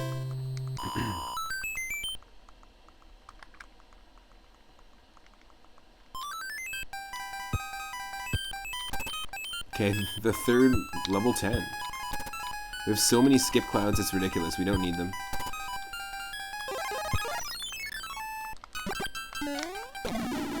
Come on, we still lost it. Sucks.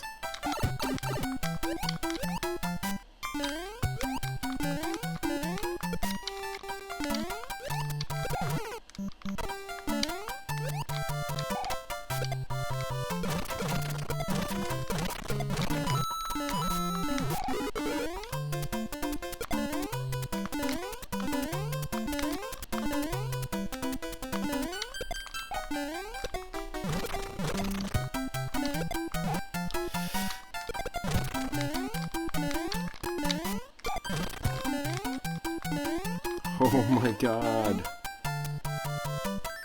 Whew. That was insane. That was like way too tight.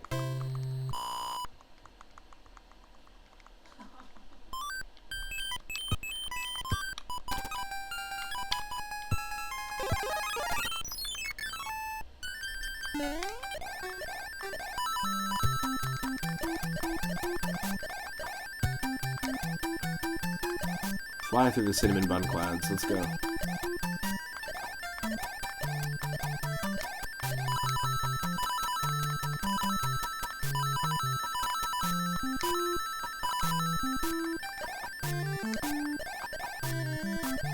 Yeah, we cheesed it. That's okay.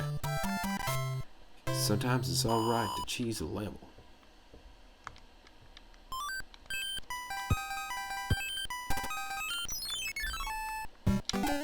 Oh. I see you.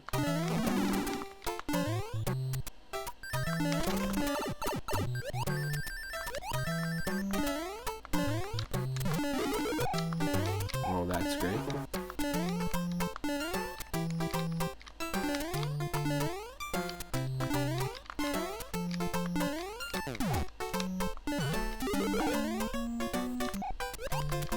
Yes. Yes. Come on.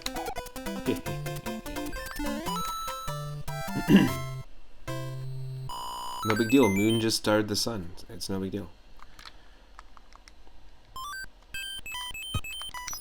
I said it's no big deal. Jeez.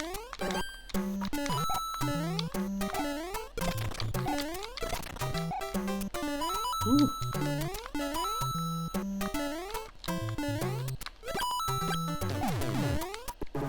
This is the default enemies for this stage too. Blah, blah, blah.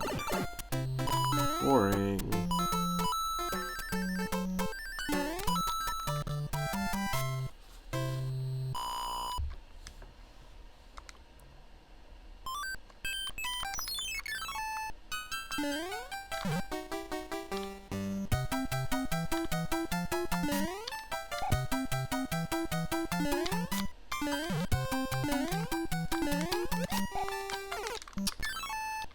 Come on.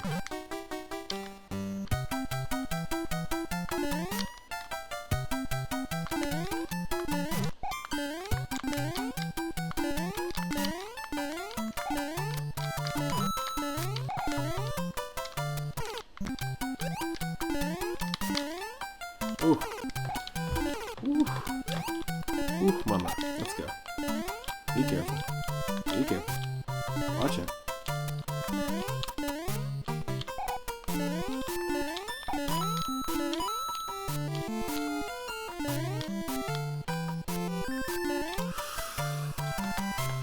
Cha-cha-cha.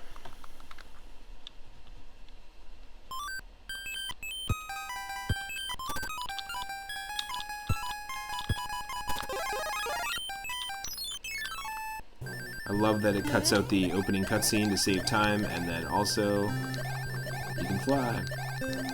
You can control the scrolling. That's the most important thing.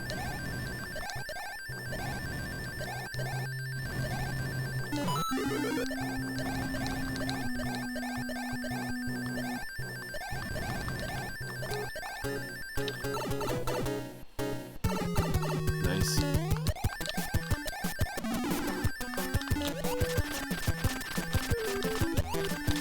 Yes. Two-hitter, that's all we need. Boom.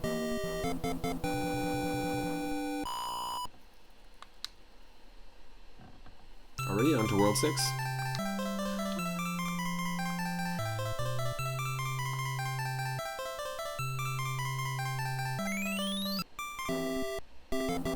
I'm the king of the world. Okay. Okay, Mr. Pringle.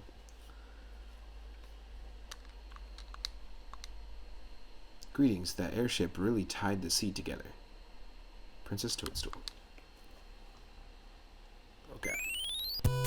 World 6 is World 3.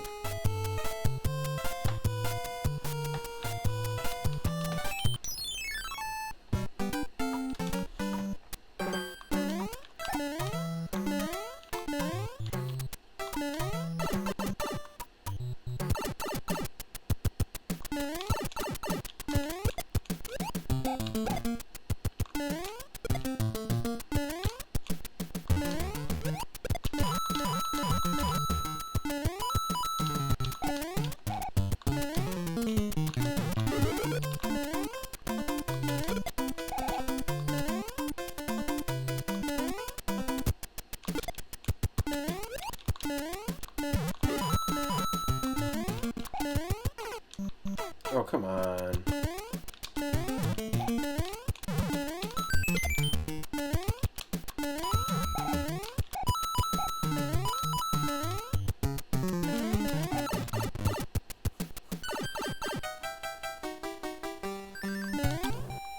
Another 5-up moment. There we go. I'm getting a ton of them today. But sometimes we just don't. That's just how that works.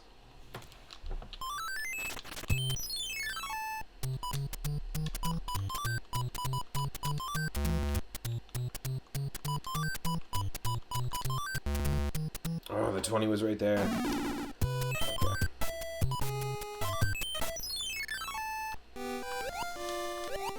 Okay. I hate dealing with Lakitu.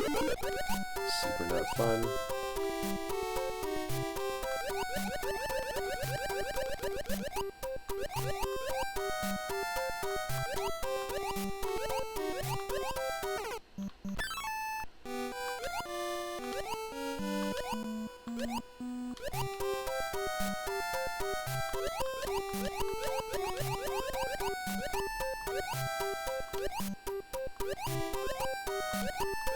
We haven't seen a single frog suit this entire game so far, and we're already in World 6. That's interesting to note.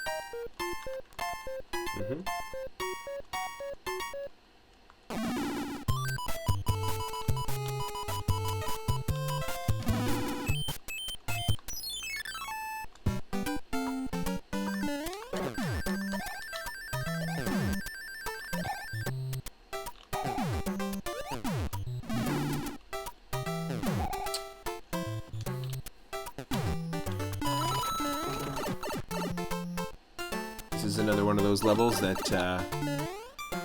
wasn't included in the final game. And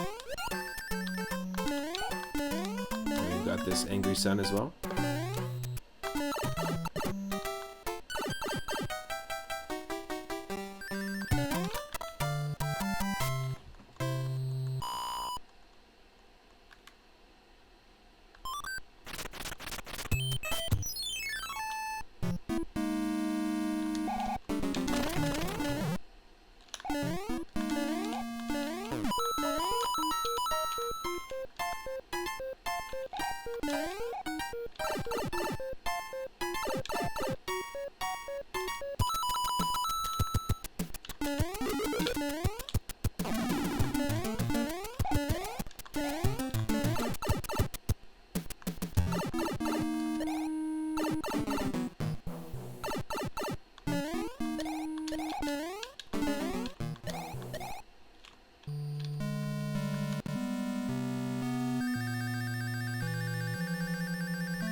There we go.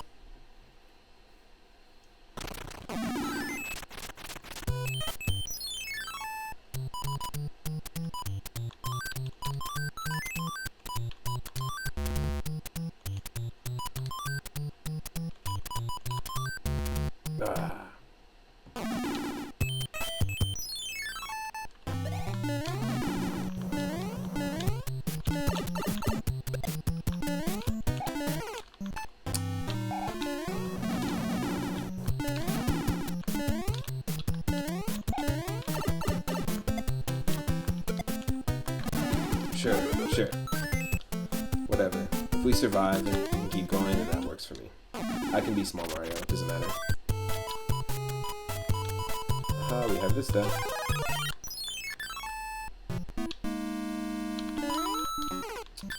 Come on, commit to the jump.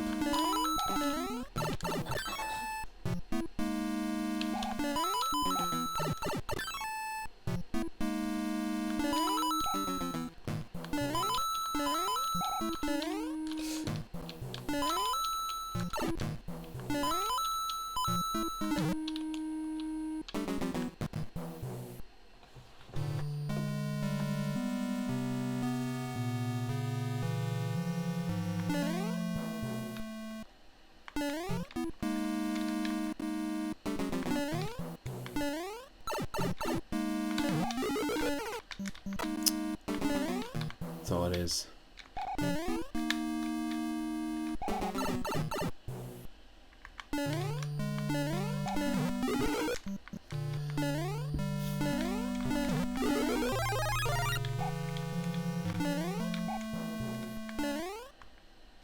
There we go. In that scenario, you just have to go in the direction of the laser disc, of the waffle. in order to not get waffled, you must become the waffle, you know? You can't waffle on that decision. You can't waffle on becoming a waffle. So then at that point, you're just a complete waffle, you know?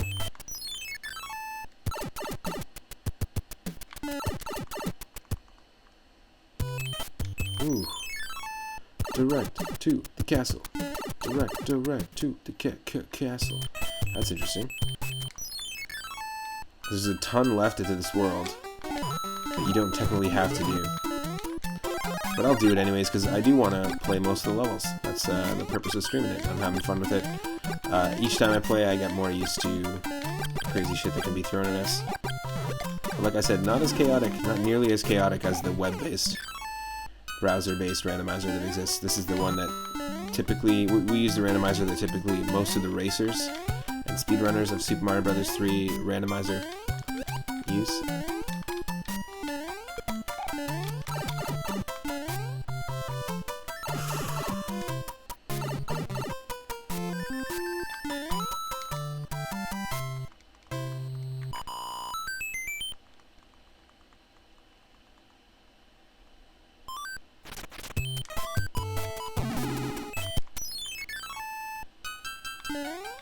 This one stays an auto-scroller. I think there's 2 levels that can't have that option turned off. Otherwise, they're just not completable unless you auto-scroll. And watch, we're not going to have randomized enemies. We'll probably see a fire chomp here, because certain levels just don't do it.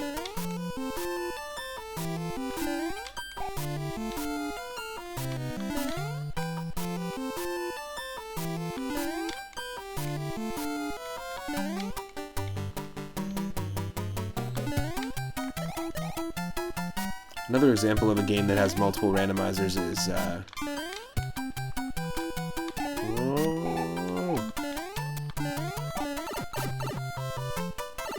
Pokemon Emerald.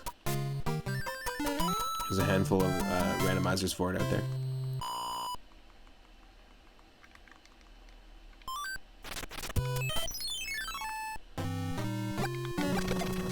Yes.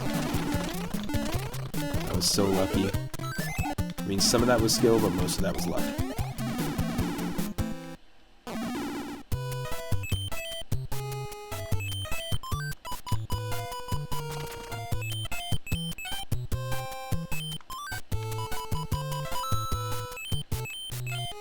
I don't get it. Okay, the anchor just turned me into Fire Mario. Don't understand. First frog suit, thank you.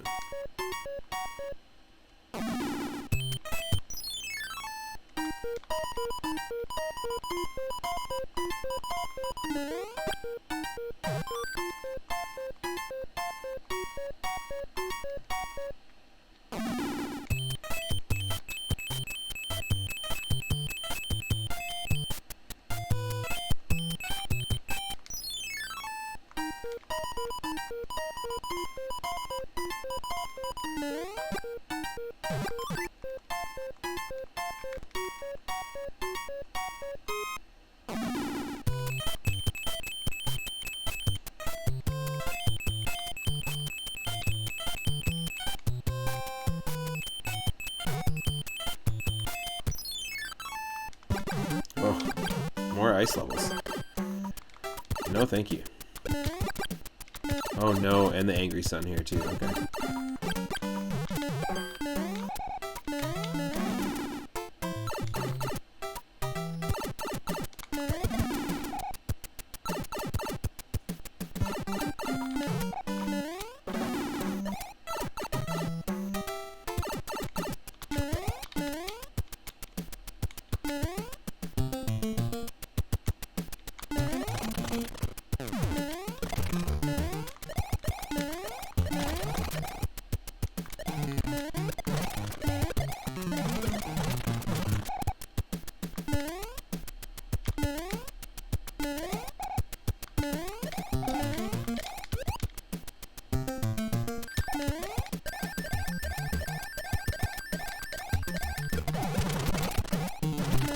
Yes. Wow, that worked out absolutely perfectly. Thank you.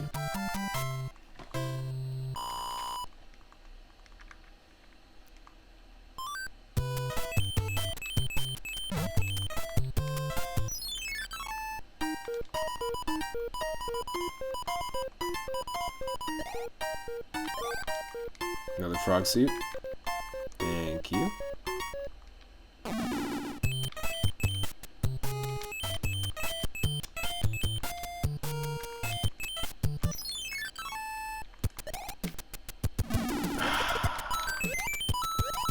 That's fine.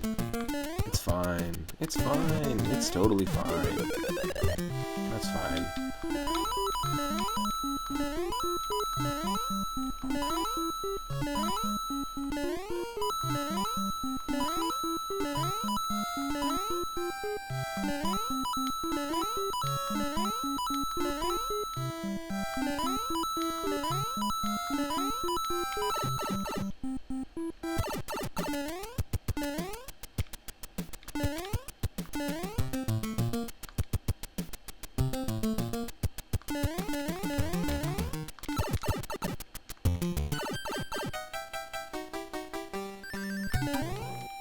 Nice. Another 5 up. Just a sec.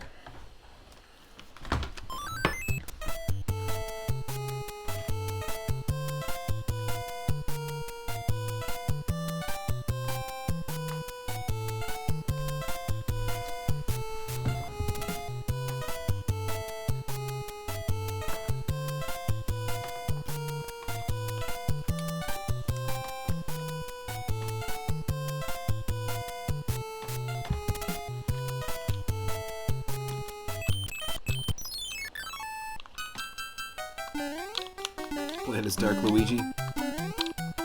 Not Waluigi, Dark Luigi. Different thing. Different thing. Now we're Baby Wario. I do appreciate the color palette swapping. I mentioned it before when I played using this this randomizer, but the idea that every single time we get a power-up or we go from like Big Mario to Small Mario, we actually swap the color palette, which I think is really cool. It has this rainbow effect, and if you're interested in if you are a fan of Super Mario Bros. 3, and maybe you don't want to try a randomizer because it feels like a little too daunting, or just a little too crazy, but you just recently played Mario 3, or you want to revisit Mario 3 and then have another adventure that's very similar, there's a really great vanilla ROM hack by Blue Crush called Super Mario Bros. 3 Rainbow Realms, which is meant to be played right after you beat the first one, and then Super Mario Bros. 3 Rainbow Realms 2. And each of the worlds is themed after a different color, and just visually looks really great. It's still a vanilla ROM hack, so they're not adding anything new to the game in terms of new power-ups, new enemies, new graphics. It's all original. All using the original vanilla graphics. And so I know a few people have asked me recently, like, what would you suggest for a Super Mario World ROM hack like that, where I just want to play more Super Mario World, but I want it to just be vanilla. And so if you have a suggestion, feel free to drop it in the chat, and pair hacks as well too. If there's a standard Super Mario World ROM hack, a standard vanilla ROM hack that you would recommend for someone that wants to just kind of continue and play more Super Mario World levels.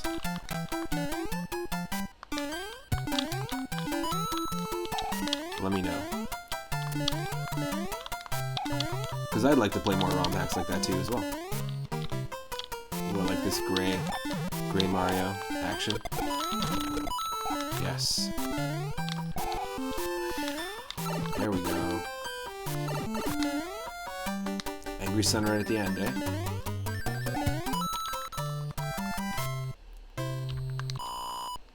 An inactive Angry Sun. That's cool.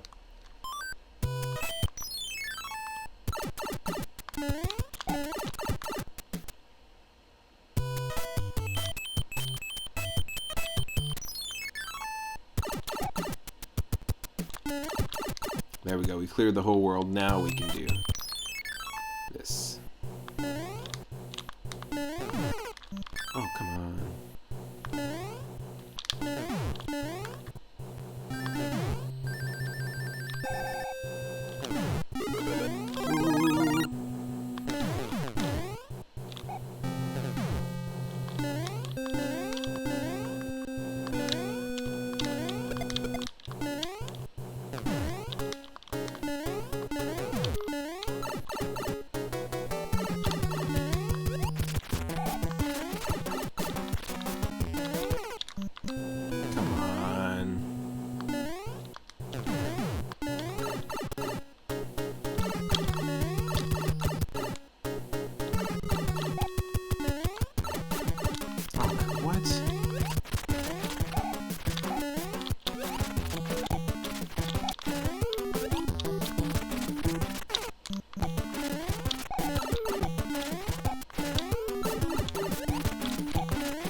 boss fight.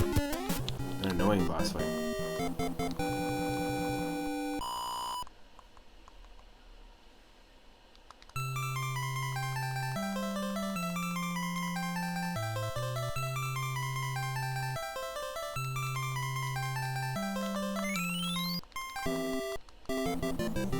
Para español, oprima el A. For Spanish, press A.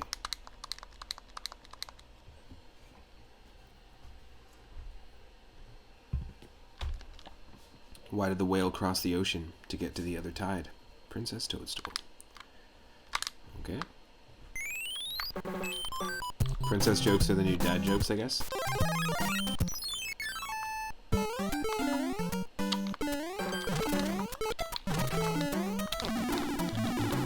Oh no, neither of those things were good.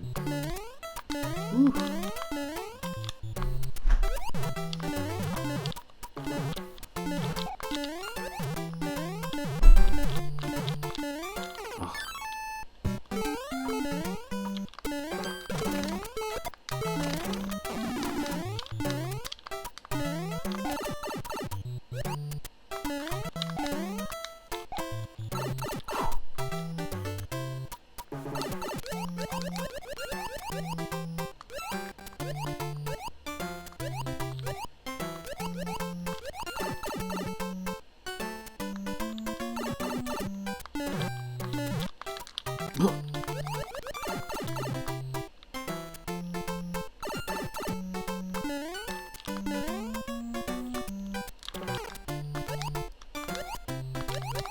Really?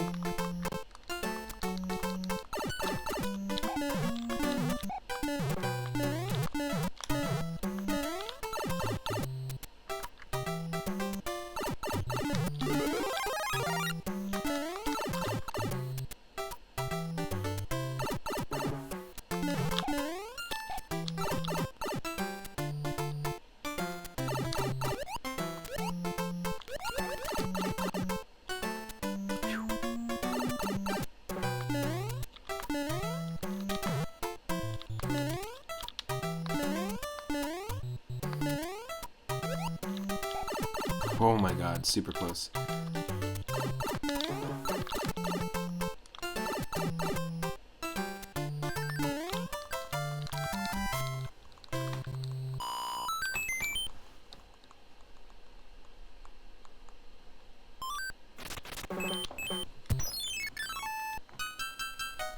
We have ourselves a coin ship randomized already, and this is normally an auto-scroller as well, but we don't have to deal with that. We do have to deal with the lava lotus, though. Those enemies are pretty cool. I always thought they were cool. They freaked me right out when I was a kid, though. I was like, oh shit, I gotta stay away. So yeah, this level, because it's not an auto-scroller. By the way, we were able to use a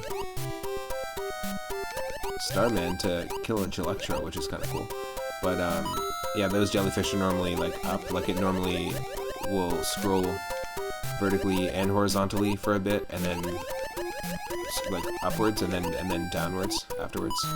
So they basically, the people who made the randomizer modded it so that there's no scrolling in that section. So they just put the jellyfish right there.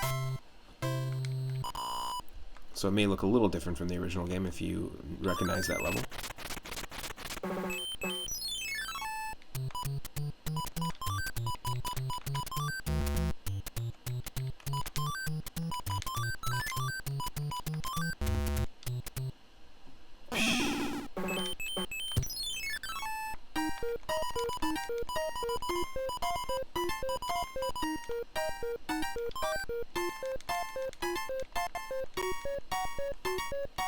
It's a new key suit.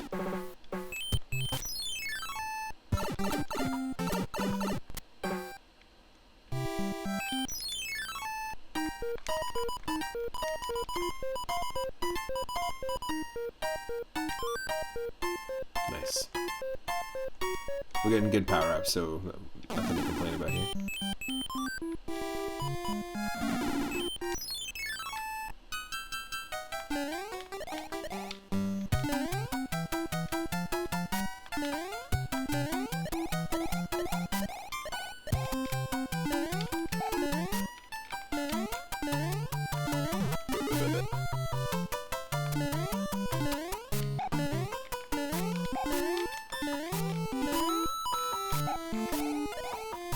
No!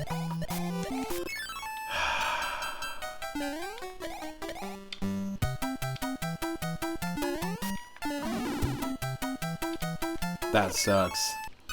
Grandmaster Farmer, welcome to the stream.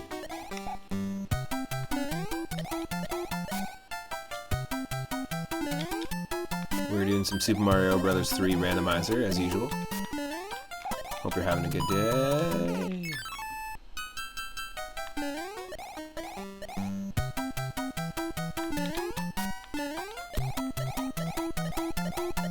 Woo!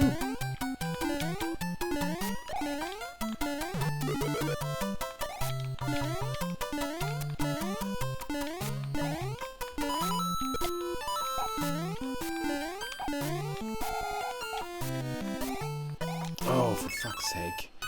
You gotta be kidding me. Mom!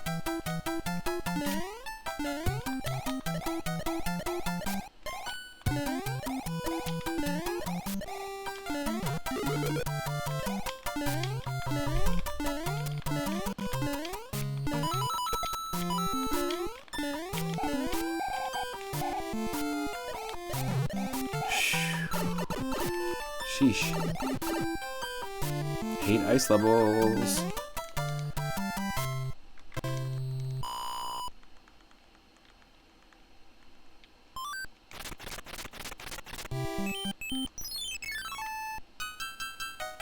This is one of those,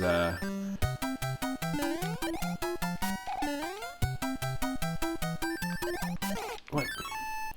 This is one of those other levels. Bonus levels, like the unused levels. Again. Ooh.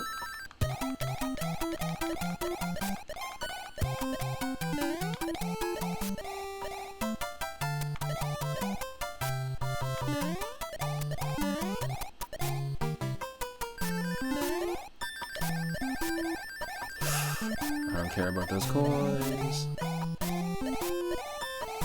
Yes. There we go. So there's a ton of unused levels, or like bonus lost levels, that are included in the randomizer here.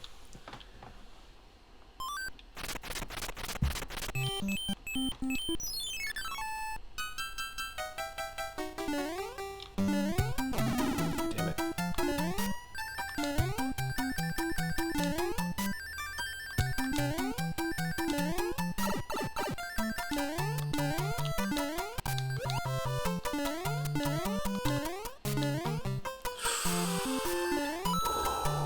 Did you see us clip through that fucking sun? Holy shit. Clipping through the sun. It's like a 1998 alternative rock anthem. Clip through the sun.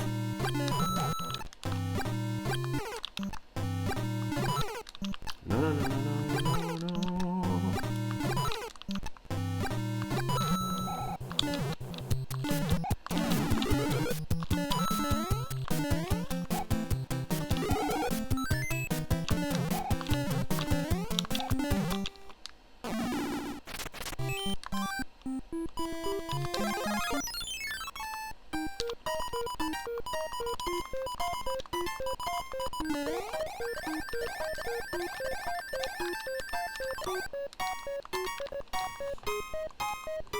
We have way too many skip clouds. We're not going to end up using them. So there's two fortresses here.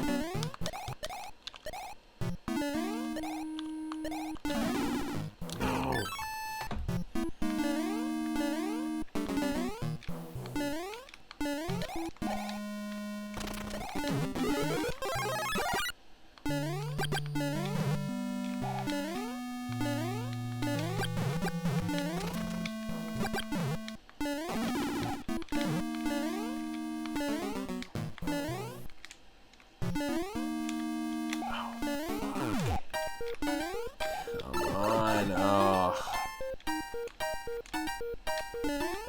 Get out of here.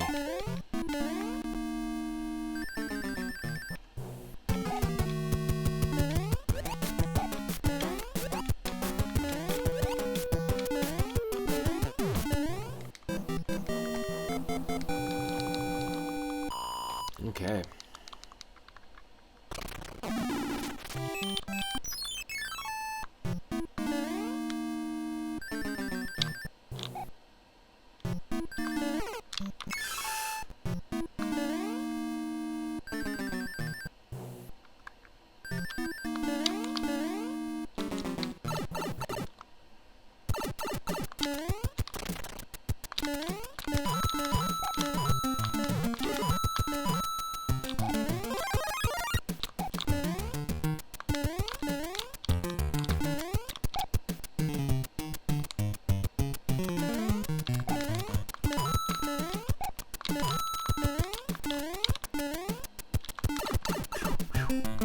Oh my god.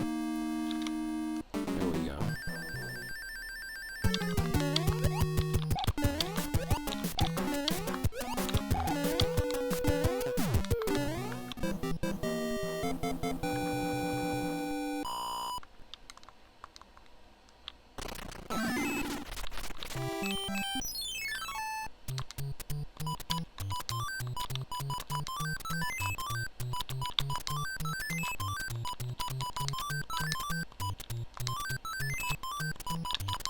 Wow.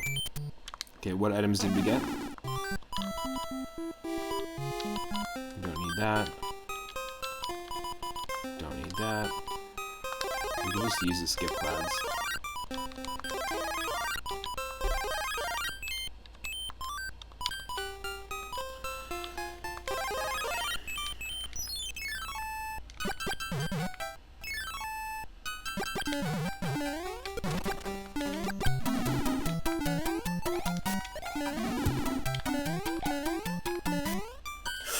Oh my god, these enemies. This is crazy.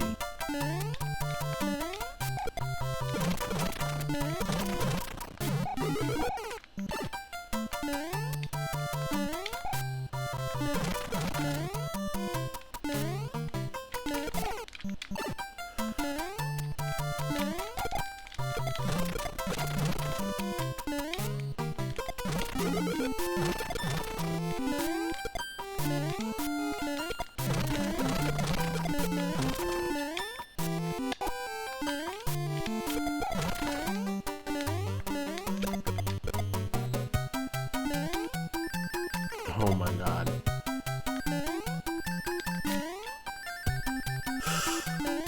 That's a crazy level. You also don't like the angry faces in Super Mario Bros. 2. Oh, the Phantos. Yeah, when you grab the keys, those are pretty tough.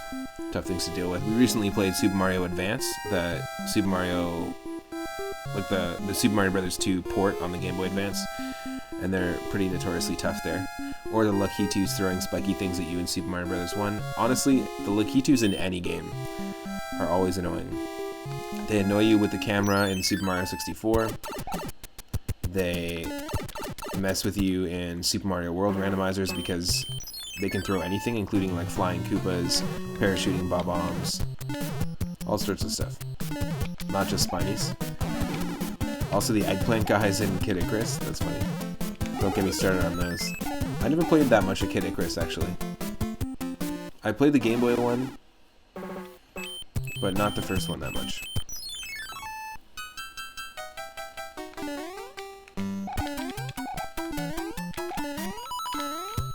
Oh.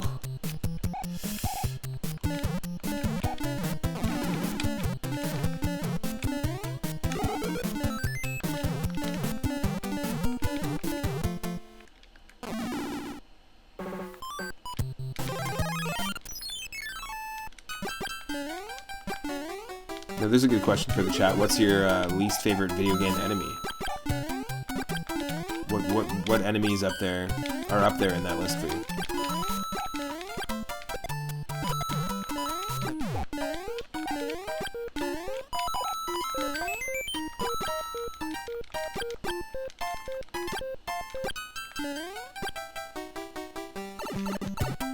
You grew up with the NES. Got your first one in '88. Nice. Every enemy in Sekiro. I've never heard of that game.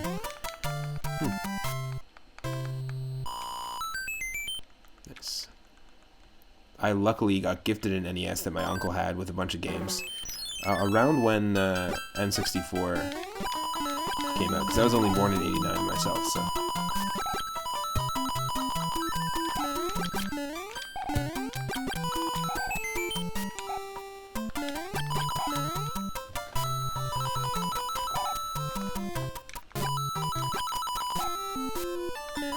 Normally this is also an auto-scroller.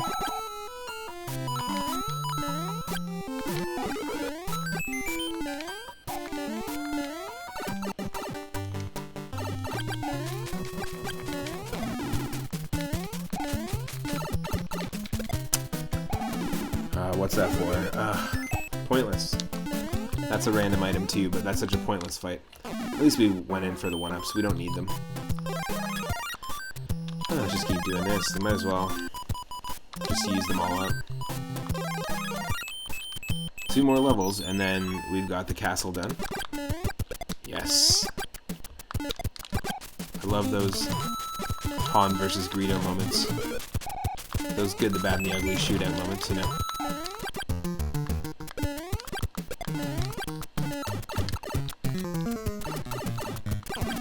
Stash box? Nope. Cloud box.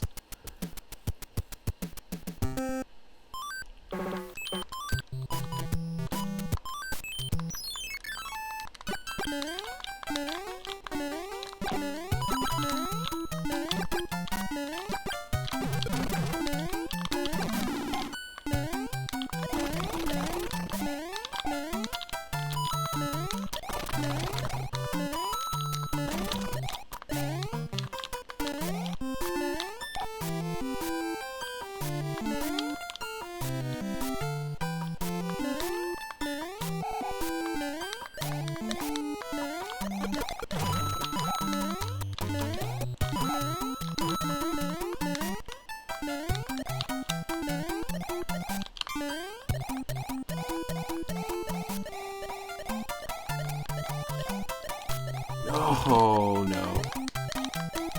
I just overshot it. Shouldn't have done it.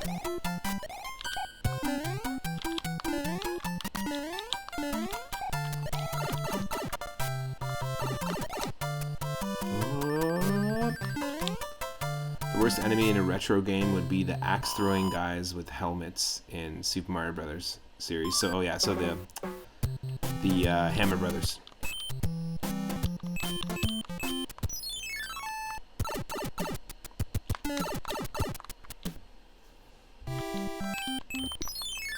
The Medusas in Castlevania are pretty notoriously terrible.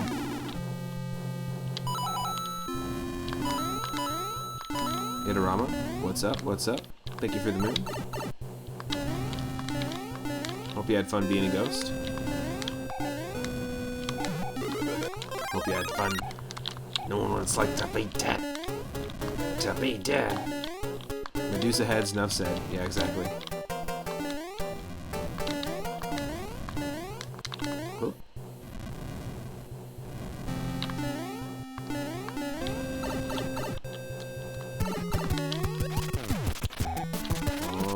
Ground pounder. That can be random. Any Koopa can have that ground pound attack. And different health. We got lucky with a 3-hitter. Itorama! Thanks for following me. And making it 400 followers. You get to be the 400th follower. That's amazing. We hit 400 earlier. And we hit 400 again. So I'm going to be playing Wario Land 4 later on to celebrate. Last month when we hit 300... I played Wario Land 1, 2, and 3, so we're going to be playing the Game Boy Advance version. I'm really stoked for that. Your call is important to us. Please stay on the line. Greetings. I started a good plumber joke, and then it went down the tubes. No, princess. Grandmaster Farmer says, Diablo 3 has some enemies that explode after death. They have cost me like 500 hours of wasted gameplay. Oof. Oof. Oof. You wanted it on stream. Nice. Gotta have it on stream. This is an interesting World 8. So the final world is always going to be level 8, or World 8, no matter what.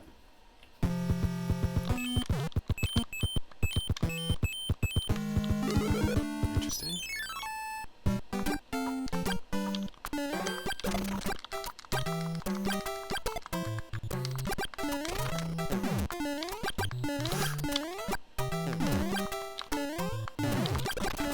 Yes.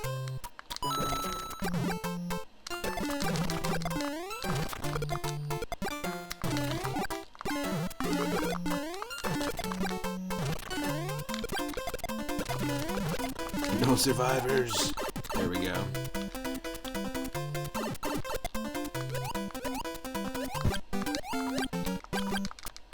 I said no survivors. Sorry, fish. Sorry, fish. Had to happen.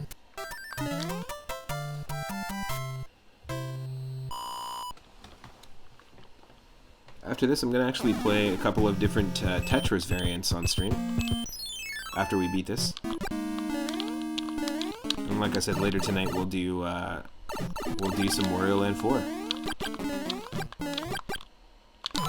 Oh.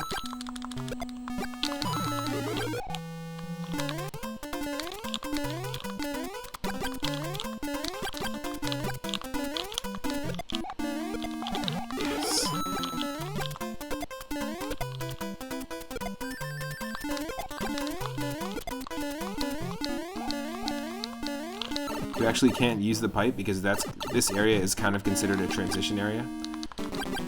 So you can't use the pipe when you have the Starman.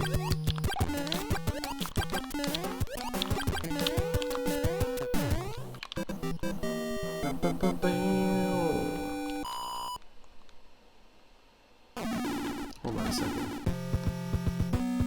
Yeah, that's on. I just want to make sure my alerts are working. Just had a feeling they're not working for some reason. Just a sec.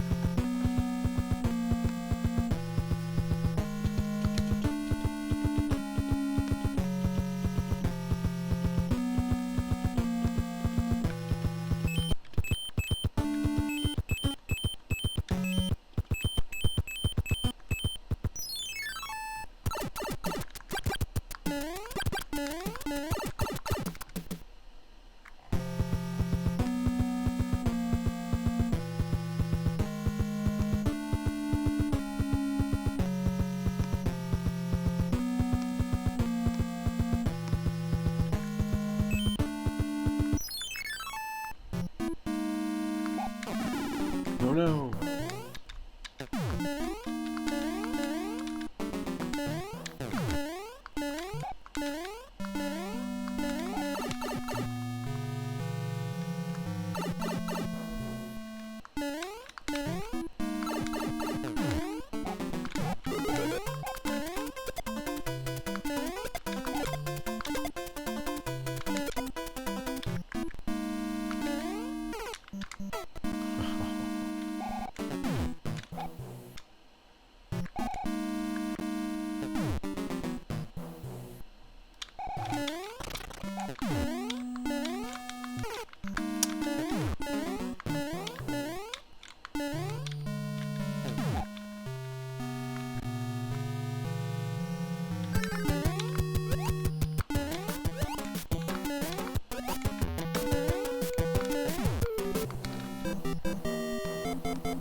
No, see, they aren't working.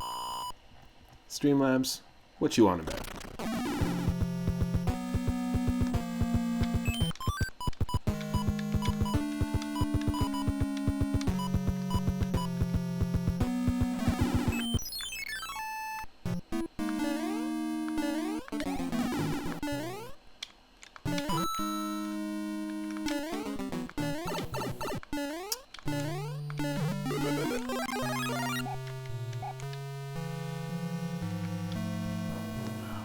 Nonsense happening, just stop.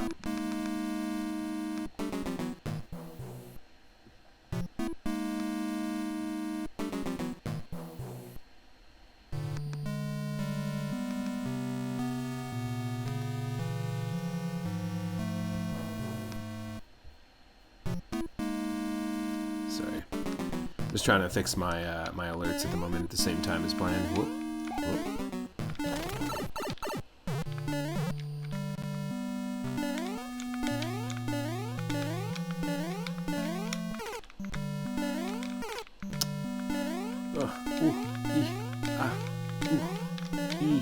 There we go.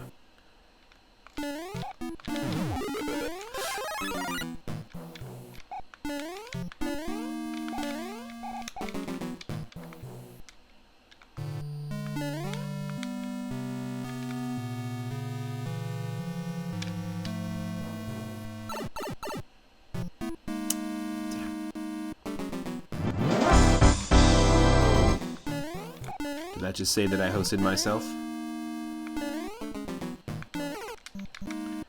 Did I just host myself? Yes, cool, it worked. They working.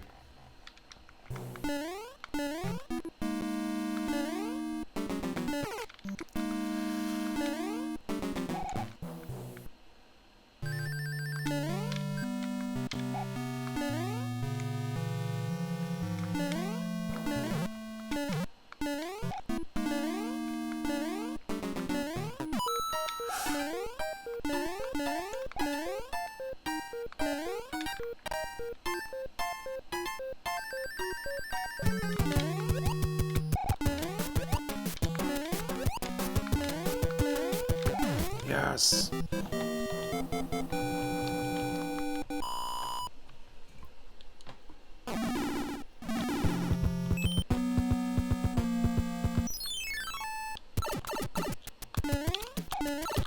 We're playing as Luigi again.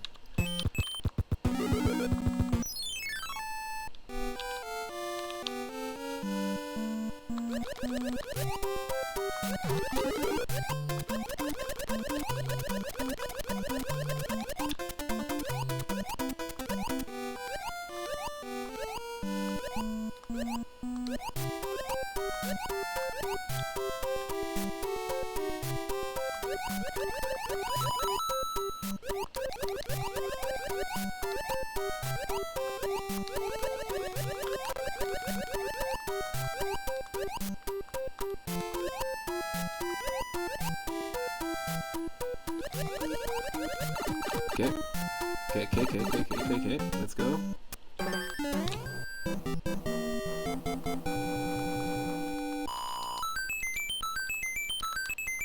Another 5 up.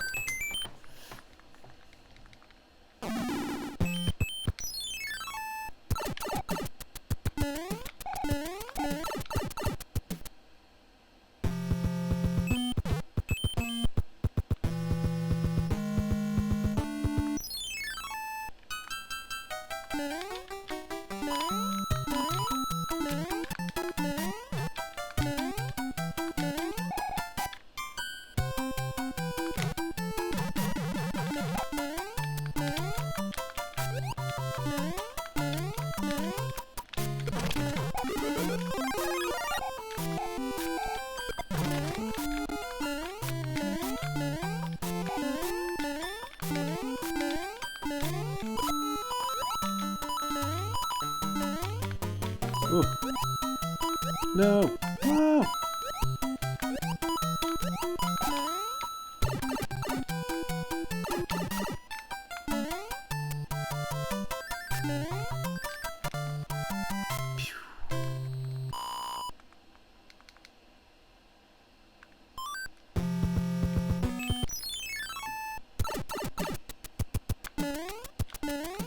Yes.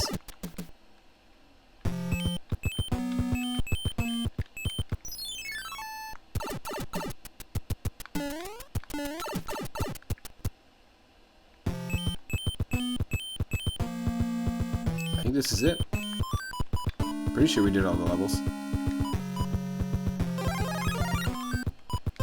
Yeah, that's right. We're going in frog. Frog styles.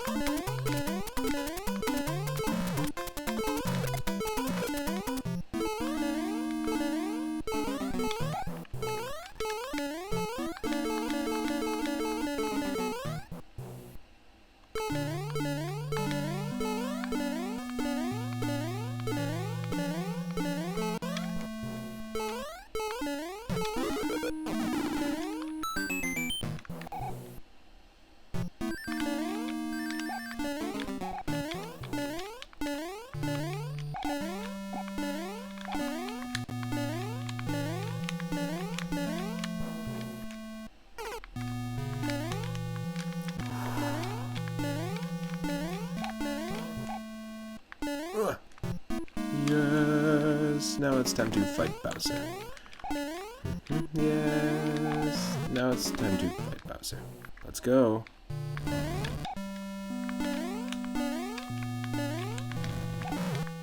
Oh my god. That's insane. Here we go. Boss fight. Get hype, get hype. Let's go.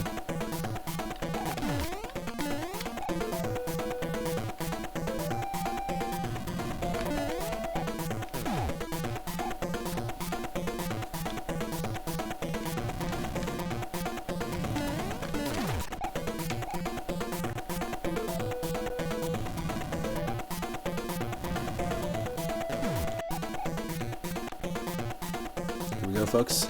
End credits time. It's actually going to showcase the worlds in the order that we took them on. There we go. Awesome. I remember the first time I beat Bowser in the original vanilla Super Mario Bros. 3. It was super hype. Thanks to those that have been hanging out, and thanks to the people who recently follow the channel. Thank you to Itarama for bringing us to 400. Thank you to Itarama for being an awesome mod and streamer as well. Go check Itarama out. Thank you, Stegosaurus McCartney, for resubscribing for the 5-month streak at Tier 2. And thank you for being also an awesome mod, and same to you, Michelle, for being in every stream. Thanks for the 5 months of Tier 1 as well. I just want to tell you all, good luck. We're all counting on you. This is what they say at the end of every playthrough in the randomizer for some reason.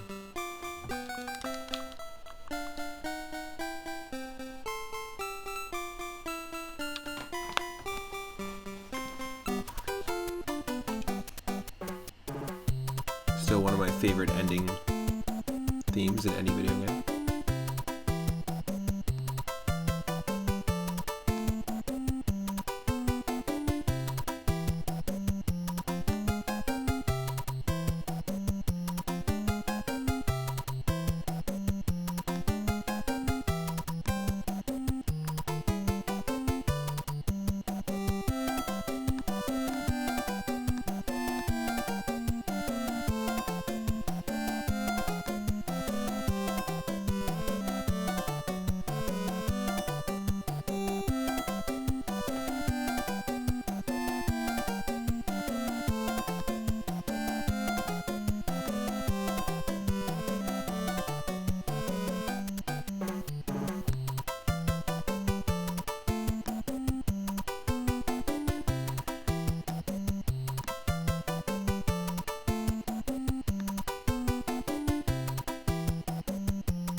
Alright, I'm just going to update my stream title.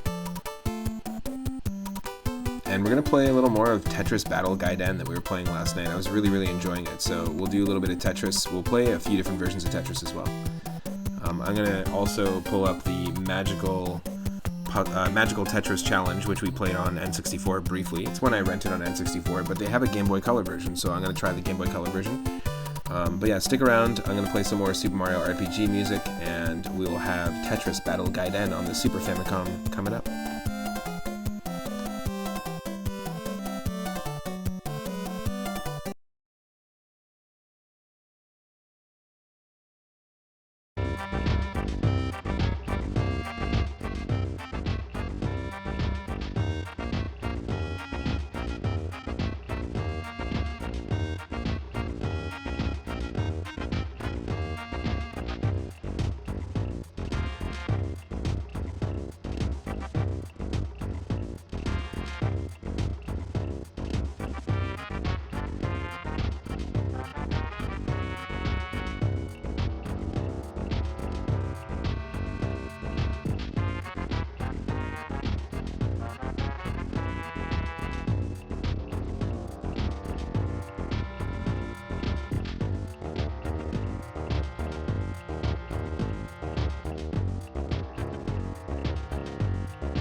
My apologies, I don't know why this is taking so long, but I'm just having some issues with Twitch letting me, again, just a simple thing, letting me update my stream title and stream category, so I'm not going to start until I can get that going.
Okay, I am back.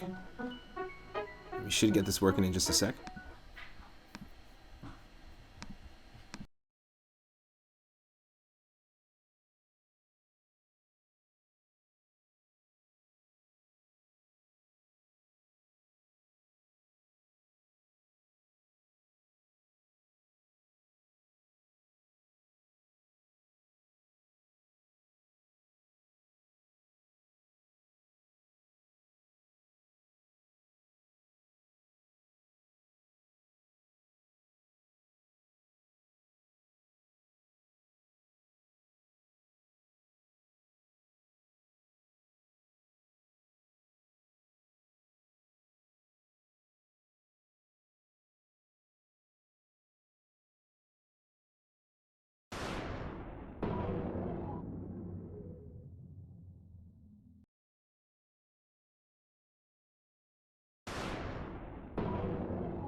Oh, I'm on the left side, Daryl.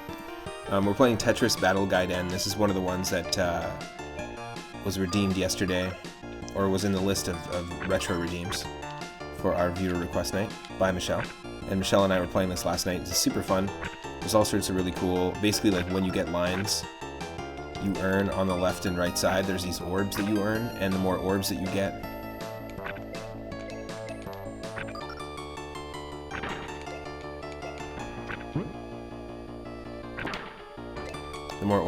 the more items you can earn, or like attacks you can earn.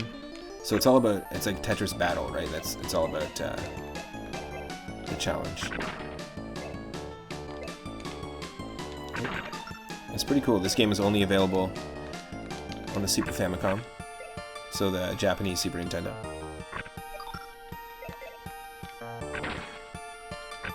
Yeah, for the spooky effect, exactly.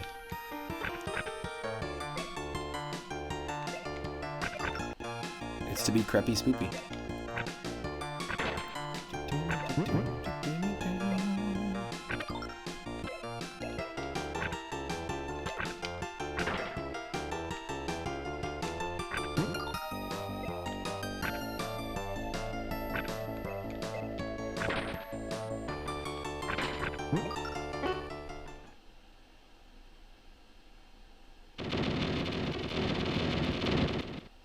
Oh.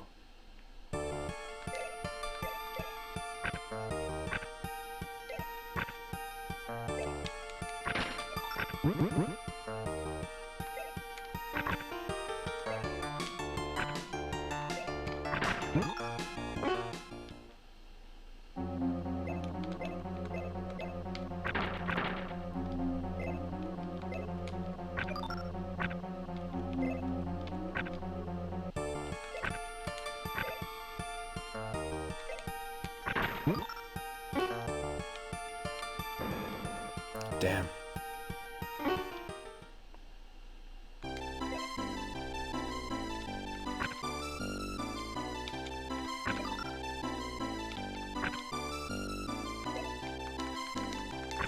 No.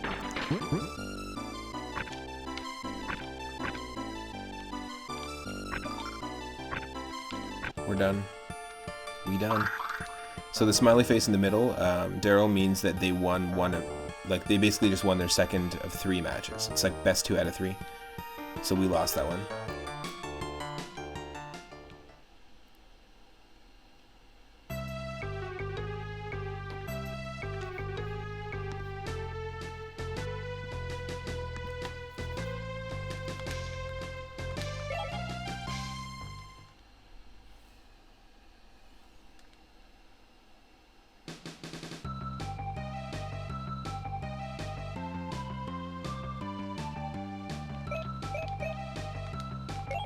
Yeah, if you should try this game. I know that I feel like you and Nicolette would definitely enjoy it. 2-player. Yeah, that would count as a spooky level for sure.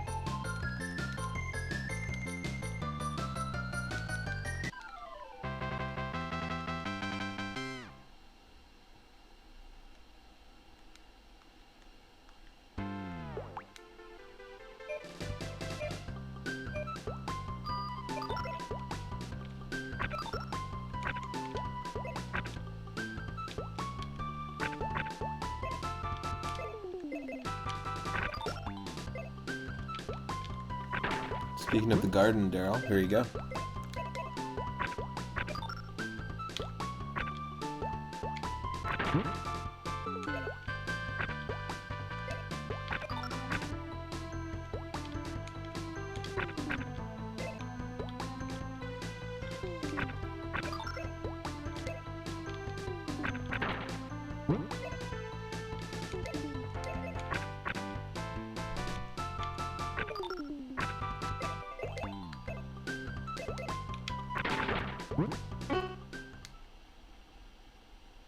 Oh no, it's using an effect on me. What's happening? Interesting. Interesting.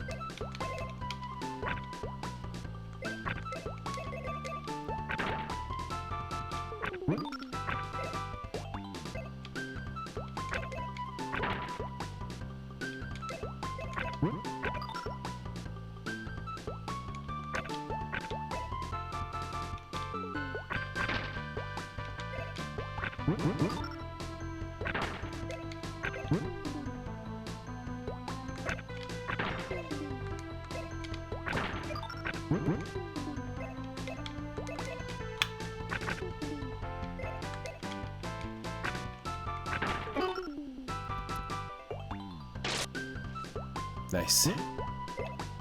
It's a perfect thing to have happen.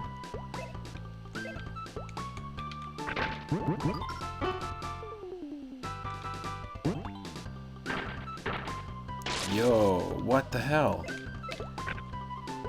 Super not cool.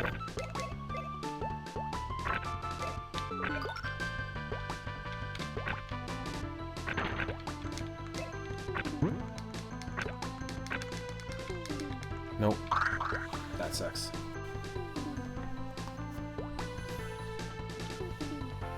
Too much secret in.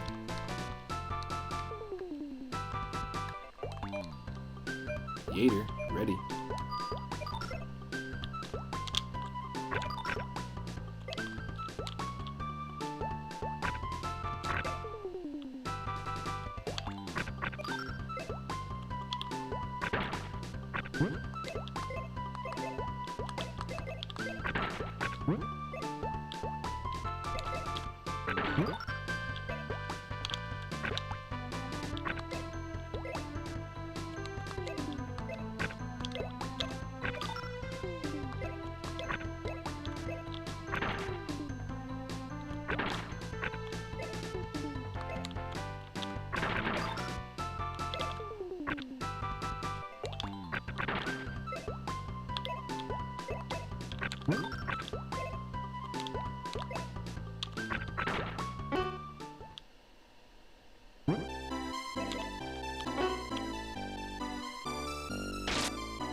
Stuck. We can't move left to right. We can only flip.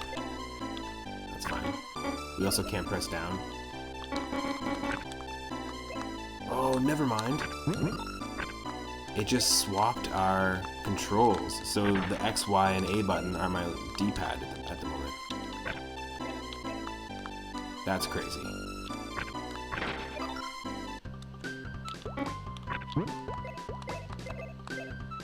Okay, that was an interesting effect.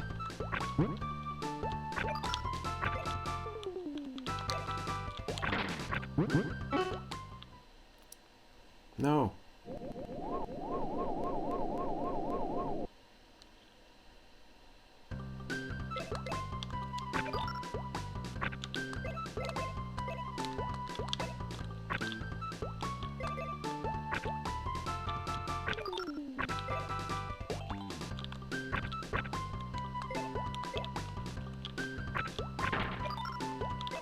No.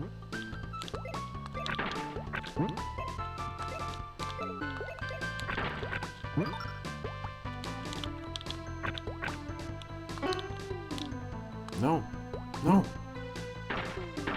No.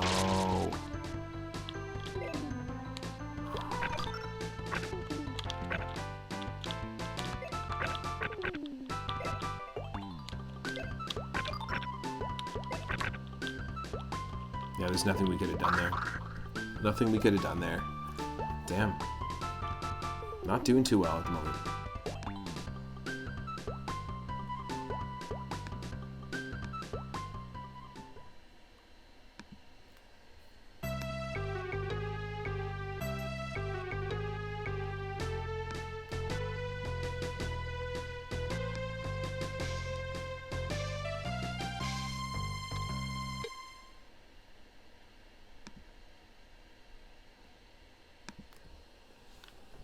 Just 1 second, I'll be right back.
So we'll try out all the stages. Just mess around with it. It's a pretty fun game.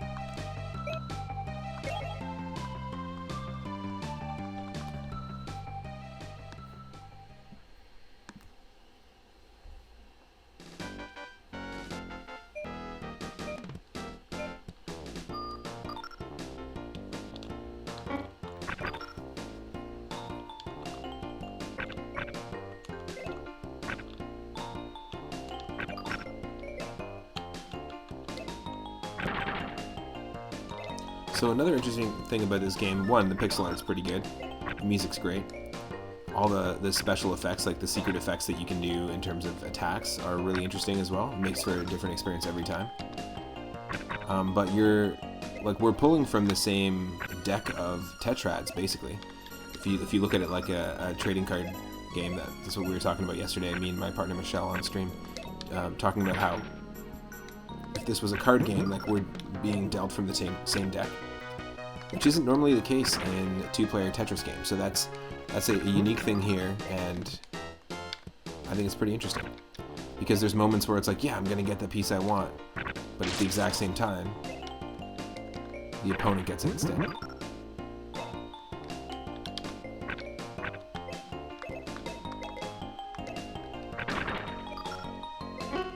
Let's attack him. There's no drop button in this because the drop button normally is up, and it's been replaced with the attack button. So we're getting attacked as well. So that helped us. That attack actually, sometimes it's just like an effect that helps you. We can't turn though. The attack that they did on us is that we actually can't do any flips, if anything, at the moment, which is interesting. I'll do that. That's fine.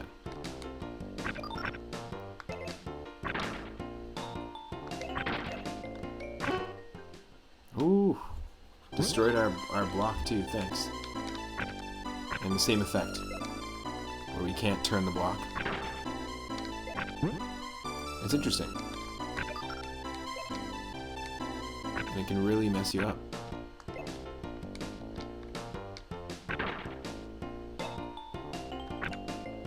You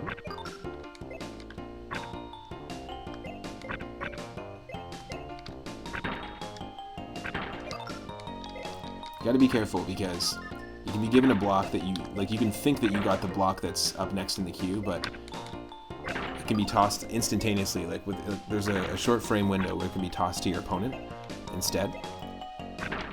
And there's a short frame window where you don't see the piece that you're currently controlling. So it's very possible that you think you have the piece that you do, and then I've definitely had that happen a couple of times.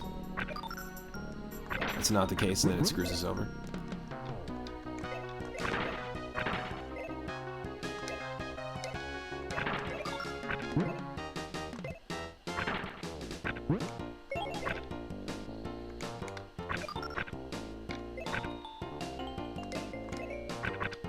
Oh no.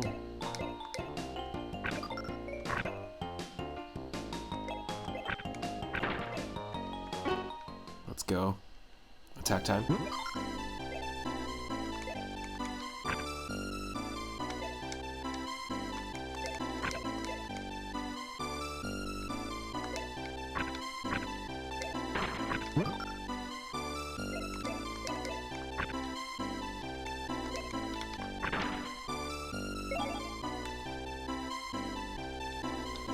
Just one sec, I'll be right back.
My controller is just about to die, so I'm just gonna plug that thing in. We'll play a couple more rounds, and you know what, I'm just gonna take a break to have some food anyway, so stick around, you can earn some extra moonstones. And now that we've hit 400 followers, we're gonna be celebrating by playing Wario Land 4 later on. But we'll play a couple more rounds of Tetris Battle Gaiden. I do highly recommend checking out this game if you haven't played it before. It's really cool. I would have really enjoyed it if, you know, growing up, this was available for us here in Canada. If you grew up with a Super Famicom or you're Japanese and you got to play this, you're really lucky.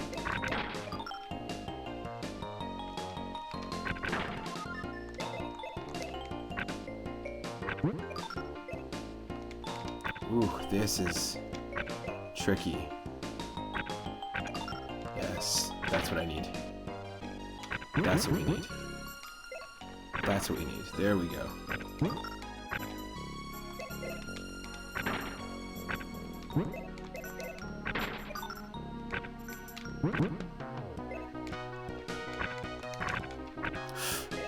See, that was a situation where I thought I had a totally different block, just from what I saw there. We got a 4-orb attack here. Let's see what this will do. Well, that's going to help us, maybe. Ooh, nice.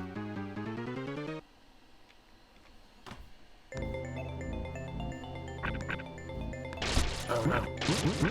No! Death. Insta-death.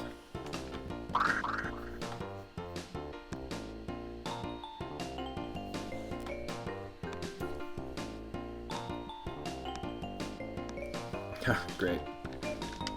Yater. So if you're watching on YouTube, this is going to be part of our Super Mario Bros. 3 Randomizer playlist.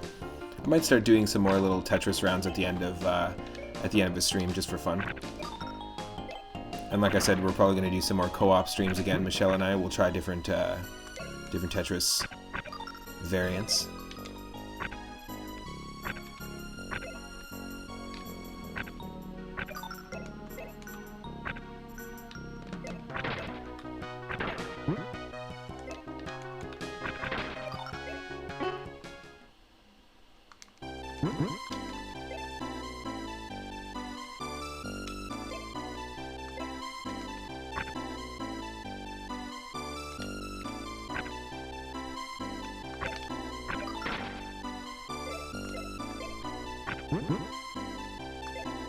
The music, or some of the sound effects remind me so much of Donkey Kong Country 1 and 2.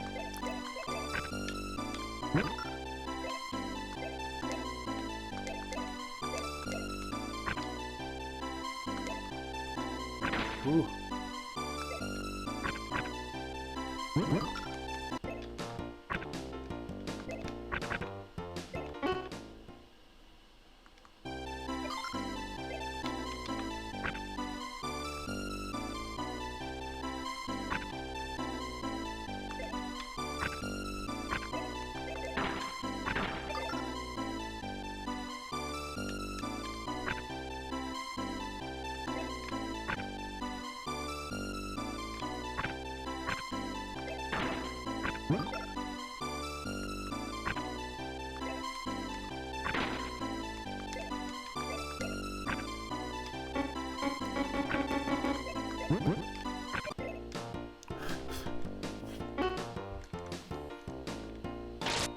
Another one, let's go. Take the top off. Just a little off the top, please. Thank you.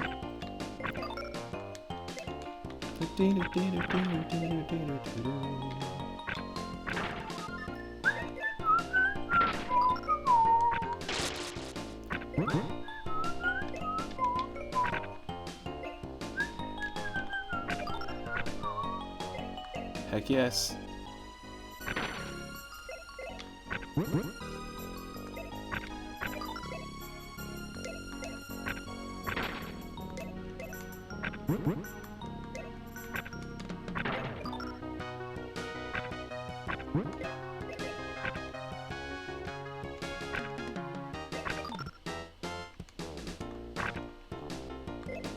Yes.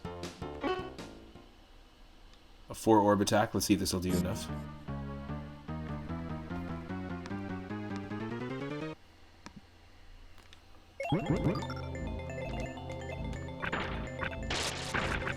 Yes. There's a fly in here. Get out of here.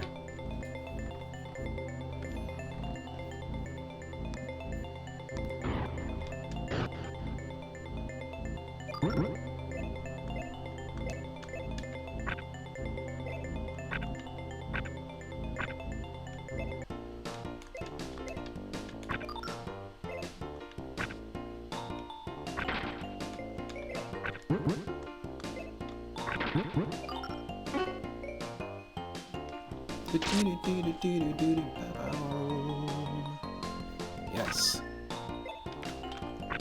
No.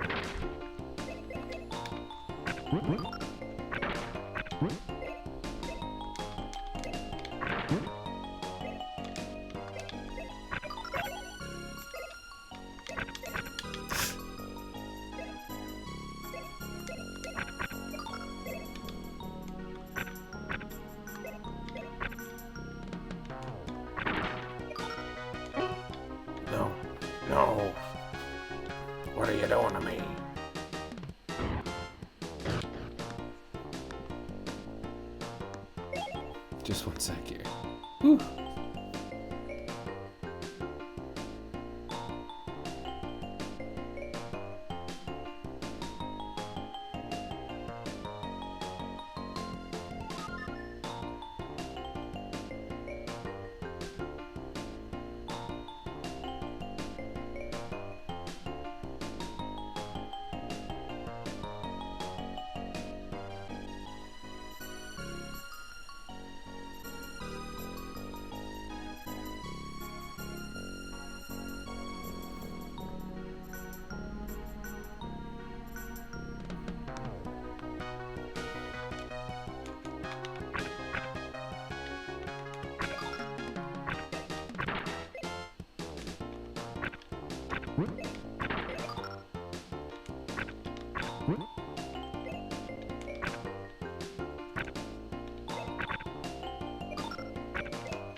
No.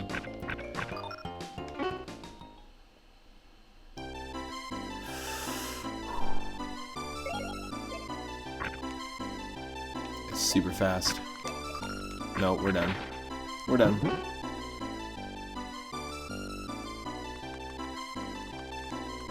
Wait, did we somehow win? Did we somehow get like a second chance here? Oh my god. We didn't win, but we got a second chance. No, we're done. Blew our second chance. Oh well. Pretty fun game, pretty fun variant of Tetris. I'm gonna play more of it on the stream. Thanks again to everyone that's been watching me play Super Mario Bros. 3 Randomizer today. If you're not following the channel, click that follow button. Thank you so much, Itarama, for making it 400 followers on stream. Thank you, Stegosaurus McCartney and Michelle Butterfield, for being mods and also for resubscribing for 5 months. It's a 5-month anniversary, subversary for both of you. Thank you for subscribing at Tier 2, Daryl, and thank you, Michelle, for Tier 1. I'm going to come back and later on we'll play some Wario Land 4 to celebrate 400 followers. I will see you in the next stream. If you're watching on YouTube, click that subscribe button. This will be part of our ongoing series of different runs of Super Mario Bros. 3 Randomized. And you'll see a lot more randomizer runs on the stream very soon. We're going to raid Bella Beluga, who is doing a 12-hour stream right now for charity with Horatio Outside, 2 awesome retro streamers. They've raided us before and they hang out on the regular. Go see if you can give them a follow. And yeah, let's share the love and get hype for that 400 follower celebration stream. I'll see everyone in the next stream and have a great evening.